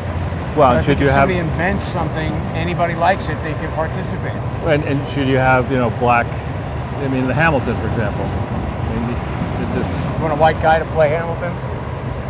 Well, wasn't he white? I thought it's about his son, who's a slave or something. I never saw the show. Yeah, I'm not going to see the show. But I think my point is that if you're 13% of the population and you want to be an actor, it strikes me that you'd be in the camp of saying an actor is just that. It's not the real person. So just imagine, if you want to imagine the real person and look at me, go ahead. But it would be a career-enhancing thing to say that anybody can play anybody, as opposed to saying, only a certain type of black can play a certain type of black, or white, or Hispanic, or whatever. Well, that's just it. When there was some Tom Cruise movie where he played a Chinese guy, or maybe Matt Damon or something, and they got upset. It was actually, we did it was Shogun, I think, wasn't it? It was. I can't remember which it was. But it's the inconsistency and the hypocrisy that annoys me. Well, I may be off base here, Jason, and maybe this is a apprehension. But am I wrong in thinking that the percentage of people who are straight up stupid in Hollywood is higher than the national average? Yeah. The other thing that came up recently that falls into this category is that woman, Rebecca, I don't know what her name is. It's some Wojciechowski kind of very unusual name. Yeah. She's an incredibly beautiful woman who was hired to be naked in a video and dancing around with Robin Thicke.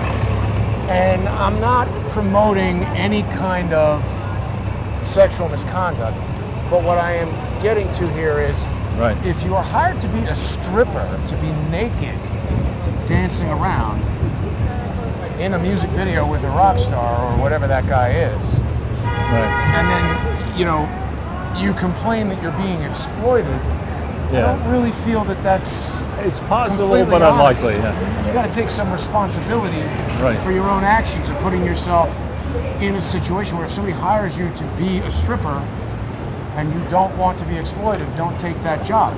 It's years later, and that girl became famous from that video. And now, because it's stylish to say that, I don't really care about Robin Thicke or Alan Thicke or whatever that guy's name is, but it's just one of those things. Like, I've seen women in Hollywood use their sexuality to advance their careers in ways that they're now, like, honest women who I know who are actresses acknowledge that that has happened. All day long. Same for men, and not just in Hollywood. Yeah. So, did you see that story about Harvey Weinstein? I'm not sure. Another person is now accusing him of attacking her in a hotel room in London, in the Savoy Hotel.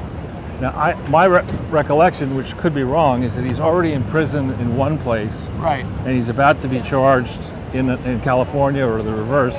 Now this is London, the third venue. I think what they should force him to do, which would be an affront to humanity, his punishment should not be that he's so lucky that he gets to stay in a cell and have health care and food and stuff like that. I think it's not that good. Well, I think he should spend the rest of his life on Times Square playing... As the naked... Yeah, exactly. And truly naked. The naked Weinstein. The naked he can pedophile. Hang out with that old cowgirl lady. Right, exactly. But he should have to, and beg for money and not be able to... Well, make him have to do all the sexual stuff to the old cowgirl. I wouldn't go that far. Get old ladies to force him to do But what stuff. a miserable fuck that guy is. Yeah, he is. I think... Now, wait a minute. Didn't that cutting room used to be... That's 21st Street or something? No, that's the same one. That's the only one I've ever been to. Lionel performs there. I thought it was somewhere else. It's currently there. Yeah. But that was there like in 2015, 16. Charles, what about the Hotel 3232? That's a 33 and a 22 rolled right into one. What is this? No clue. It's the North Tower. Do you want a gel manicure? I don't really know what that is, but I think no. Think about it for a second. My first wife one time wanted me to go for a manicure. And you got divorced how long after that? No, that wasn't the cause of it, but I definitely didn't like it at all. Yeah. That's one of those things, like if I could do it better myself, it's like valet parking. I hate that. Yeah. Why do I need this? Well, they don't cut anything off you when they valet park. Well, but just along the lines of like anything I can do myself better than this person is doing it. As you age and as your eyesight gets tougher, I think you'll find men, what's this? Get a Bentley couch, Charles. No, you're not going to overpay for that. Yeah, that doesn't seem... I had an acquaintance who had a bed that had as a cover a mink. Wow. Cover. Pretty nice. But people don't like it that you use what? Mink? Animals for fur. But people can fuck the fuck off. It's that person's house. They anally electrocute them, you know that? Whatever. Do we need to run? Or Here's this is like a premium apartment for somebody. It's sad to say, it probably is. It's made in Brazil, I think. Why is that thing sitting there? I don't know. Now, someone told me that they're going to be taking away these outdoor restaurant huts. When it gets cold, so then you have to like really put the restaurants out of business.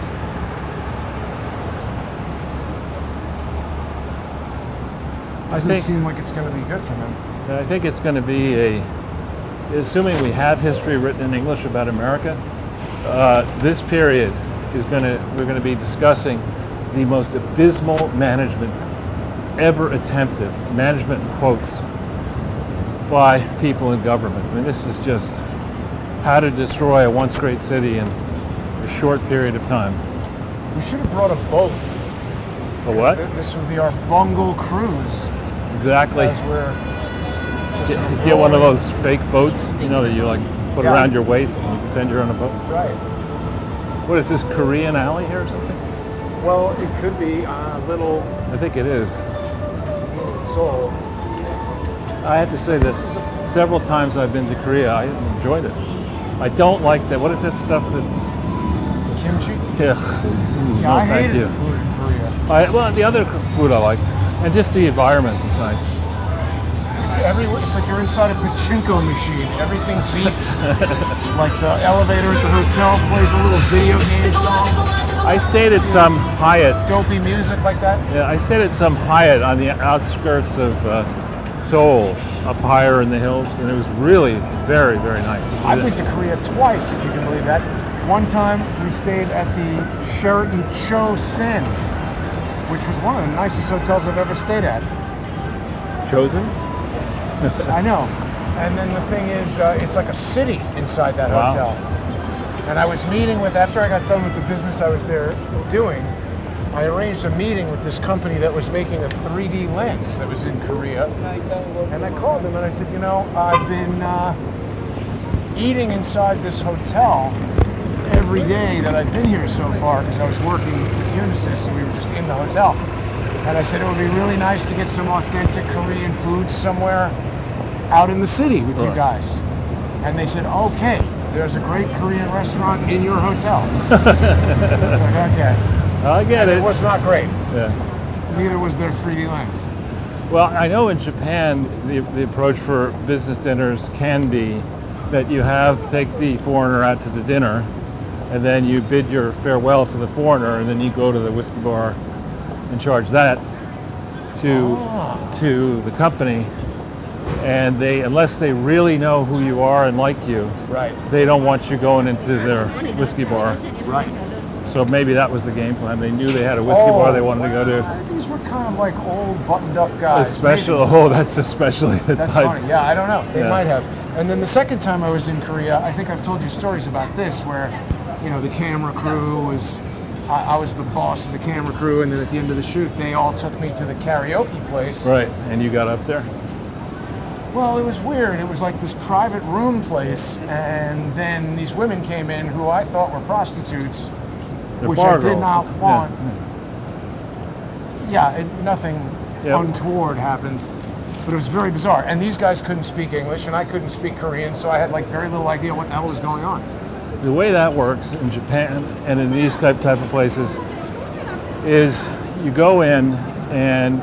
Let's just let people see this for a moment, because this is kind of a thing. You have, and I'm not saying that it's like, that I know that it's like this in these places, but in Japan, these are Korean.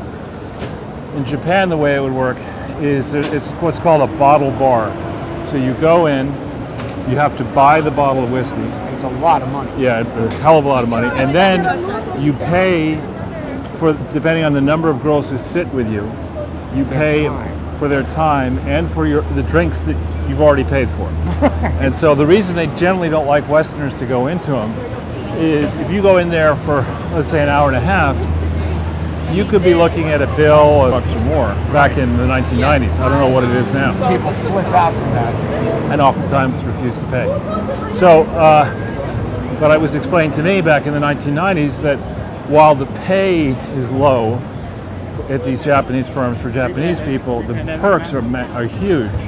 And the perks include the company will pay for this. And so what they do, the people I knew, Monday night it would be, I'm making this up, the specifics, Monday night it would be Mitsubishi Chemicals' turn to take 5 people out, and then Tuesday would be Industrial Bank of Japan, and Wednesday And so every night they go out. Wow. And then on the weekends they'd have to play golf, which they hated doing. And then every 2 years their jobs would change. They'd be promoted or... So strip club is a legitimate business expense in Japan. Well, and so what would happen is, I was explained to me that the more or less those really senior guys, they would go back to the same place. And I won't say who it was, but I went with a very, very senior man, and I guess there were 4 of us. And the dinner in 1991, in I want to say September timeframe, 1991 or thereabouts, they showed me the bill. It was $14,000. Holy crap! And there was nothing.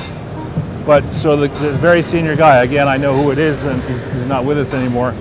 But he made sure we left. And then as our car went out of the alley, I turned around and I saw that he was watching, thinking and then he went back in, of course, yeah. So That's if you're funny. going to drop $14,000 a night, Get your money's worth. well, the mama-san ends up being, I mean, Exactly. she's making money. Now, one quick thing here, Charles. Sure.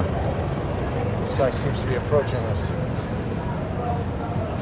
That guy was looking at us. So this guy, Oh, yeah, he's a famous newspaper guy. right? Greeley. Horace Greeley. Yeah, no relation to Horace Mann. Exactly. And he ran for president in the Whig Party. He's not even wearing a wig.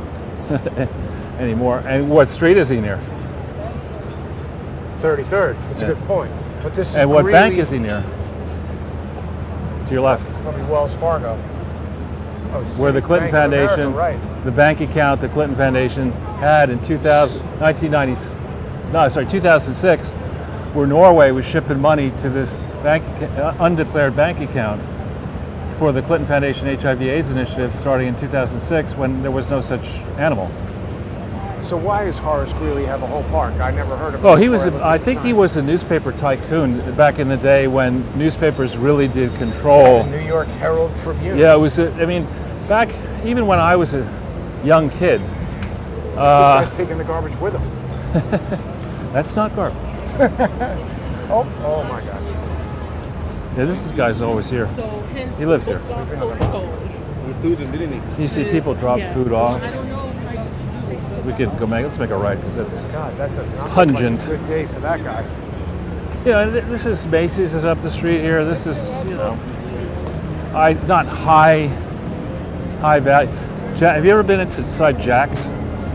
No, that's like a 99-cent store. But they have like frozen lobster meal for like $2. Really? Yeah, like That can't be actual lobster. You think? It's probably plastic. Yeah, that's not good. I don't recommend eating that.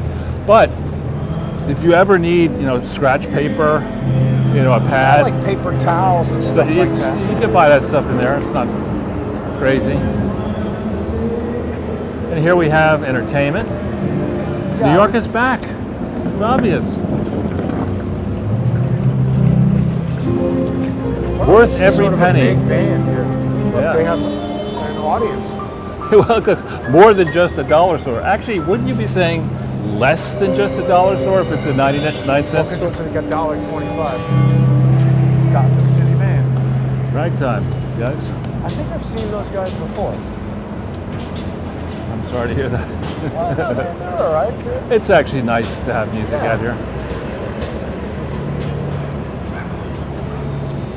We're definitely getting close to the end, Charles. Anything Yeah. else you want to... Well, I was, do some more shameless plugging. I was on John Batchelor's radio show again. Now, he's switched over to CBS. That's good, I guess. Yeah, and I guess he's got a new contract. But So he's working for the CIA now. I don't know about just now, but he's a great guy, very interesting guy. And if you go on his podcast list, he covers, like you, he covers lots of interesting different topics. It's just not just one different thing. Right. And he never talked, we haven't even talked about this. He knows I used to collect maps, but he had a special segment on with somebody who claims to have found a map. I don't remember the Vinland map. There's another map somebody claims to have found that's Italian that dates from around 1330. What is the Vinland map supposed to be? What makes it special? That it was done in theory before 1492 and shows settlements in North America. So it was extremely controversial. But here's another one. There have been mentions of this before, that the Chinese may have gotten to North America and the famous expansive trips they took in like 1440 or 1430 or something like that. There's several books about this. But anyway, he had a long segment on it. And what I would say about his 70s, and this man is such a hard-working guy, and he just pounds these top segments out. Each one takes about 10 minutes, 8-10 minutes, and he does them. Now I think we pre-record some we do live. This thing went out of business. Got little electronics. Junk store. He's pounding out the segments. Yeah, and we're needing a vent to door. And this, but his when he was working for WABC, it's unbelievable. He was in this complex here, which is where I would come see him, and with him were Curtis Lewa and a lot of other people like that. We're all jammed into this WABC place. Each person gets a small office, and I used to go in there. And can you believe that car? It's loud. This guy is just racing around. You all right?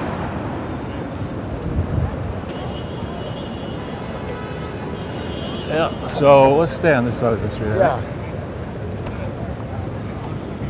So you were telling me that people like the tour of Yale. People like the tour of Yale. I think, anytime we have an opportunity to hear you discuss various historic stuff, it's always interesting, and I think people really respect and appreciate the degree of education that you have had. They're easily fooled then. Not everybody has been to. You see the look on that dude's face? Why? You were podcasting? Well, just that he's a satellite truck driver. Oh, I see. And you're not. He's probably mocking, what we're doing here. But the fact is, this is a remote video broadcast, which is I don't need a whole truck to do it. Right. So he's one of these guys who thinks whatever the hell he thinks. He's looking at you and saying NQOCD. Not quite our class, dear. Looking down his nose at you. Exactly. So yeah, we're good. How are you? So it's interesting, Charles. A traffic police officer who was not texting, and also asked if I was good. I wonder, maybe they put out an all points bulletin. If you see this guy walking around, put down your cell phone. Exactly. But you look at this. And honestly, when I got to Cairo in 1975 for a summer job, I was 19. It was right before the summer before I went back to Yale as a sophomore and was chairman of the Yale Conservative Party. Portions of Cairo were like this in 1975. You have these alleyways with these junky, smelly shops everywhere. I don't know about massage parlors, but you look at this. This is what?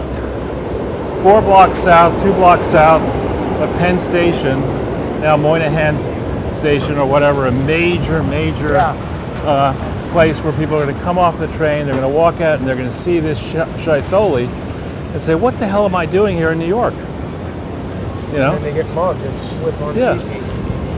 Exactly. I mean, it's just, to me, instead of, nattering on about wearing a mask, not wearing a mask, whatever, I'd like to see if there are urban planners who know what the hell they're doing. You'd think that the core of the city around the major traffic entry and departure points should be very welcoming. You should get off and say, wow, this is fantastic. Look at this great theater. Look at this great gym. Look at this sporting event. Look at this library. Look at whatever. Instead, everything's closed. You got a 99-cent pizza, and with your change from a $20 bill, you can go to this. Wait a minute. Why the hell are they opening a pizza place right here? There's another one that just opened like a block away. Because you have, with the change from the 99-cent pizza, you can go get a massage at the spa on the second floor. Well, you have to use your $1 trillion coin at the 99 Wait. This is, look at that. The spy store. Oh, yeah. Catch a cheater, catch a thief. Yeah, catch a cold. I think they're out of business. Junky spy stuff. Well, Charles, along the lines of what you were saying about Penn Station, I'm going to apply to the city for a grant to conduct a study into changes in the viscosity of feces over the past 18 months, and talk about the safety of walking around Penn Station. We're going to try to, reduce the likelihood that you'll slip. You don't see many people walking dogs here. I'm not going to make any cracks about the people living in Penn Station. Right, but when you get around, say, Washington Square Park in the morning and the afternoon, I just sit there as I do. I haven't in the last several days because the weather's been crap. Yeah. You'll see person after person being walked by a dog. If the dog has already taken a dump, typically that person has a plastic sack with dog shit in it. Carrying it around. There are all these people walking around Washington Square Park with plastic bags filled with dog shit that then put in the trash receptacle and then stay outside all day. I mean, right. Tell me that that's not a health hazard. Right? They haven't bothered to address it at all. There's Potbelly's out. That's surprising. That's a pretty popular lunch place. Actually, this is surprising. Why would you put, this cannot be the smartest Harvard tutor. I think what I'll do is I'll put my ad in a window of a sandwich shop that went out of business. Or, I'm an architect, and my kind of client I want is somebody who's coming here for lunch and realizing it's out of business. Yeah, I don't know. And then this is a whole new building that is not clear what it's going to be. It's probably another Goodman Center. For the college, you mean? FIT. This is not, remember the Yale School of Architecture? I mean, this was probably this done. Is better. No, the FIT building. It's the same school of thought. Let's get gross concrete, put it up there, very few windows. I mean, you're in fashion, you wouldn't want any light to be shining in on your subject. Right. Well, maybe that's why they built this one. It's all windows. Right, but it just offset. I mean, if you show me that, again, I'm no expert on anything, but if you show me a building, it's called, isn't this called the Goodman Center or something? Or it's a different Goodman. Arts and Design Center. Something. Yeah. That one's Pomerantz. She doesn't care. That's garbage. It's garbage. She just threw it down. Yep. Guy was smiling. Yeah. If somebody showed me that model, the architect comes in for the first time and says, "All right, Charles, this is the model. This is your the building's gonna be. You're giving us the money. Look at this building." I'd say, "Would you give me 1 second?" You're fine. No, I'd call security and have them escorted out of the building. What the fuck are you talking about? It's gross. I mean, how could they have spent any time actually thinking about this? Why, for example, look at what is it? Why are there? Look at the window placements. It is odd, isn't it? Why did they leave? Why is there 2 and 2 and then there's 1, but there's nothing there? I don't know. What's the rationale here? I've never been in that building. Can't imagine why not. Well, it's so uninviting. Didn't go to FIT and they've never had. I think that there's a museum in there, and they at least at some point had art shows and stuff. So this place has stopped even trying to pretend that they care about it. It's now just ads glued up on it. It's tough to cook when your oven is also your shoe closet. Yeah, did they dream that up in WeWorld, or is that Yeah. Well, I think we're at the end of the line here, Charles. All right, Jason. Just about covered it all. Oh, Lee Stranahan texted me earlier. I don't know if I told you this. He's had a 6th stroke. Oh my God. So he's on some new medication and he's feeling a little tired. And we're gonna not do high dive tonight. So this is. You're not gonna do it. Not doing it. He's just gonna relax a little bit, and he's trying to get his stuff in order there. But yeah, so this is a new pizza place as well. How many pizza places do we need?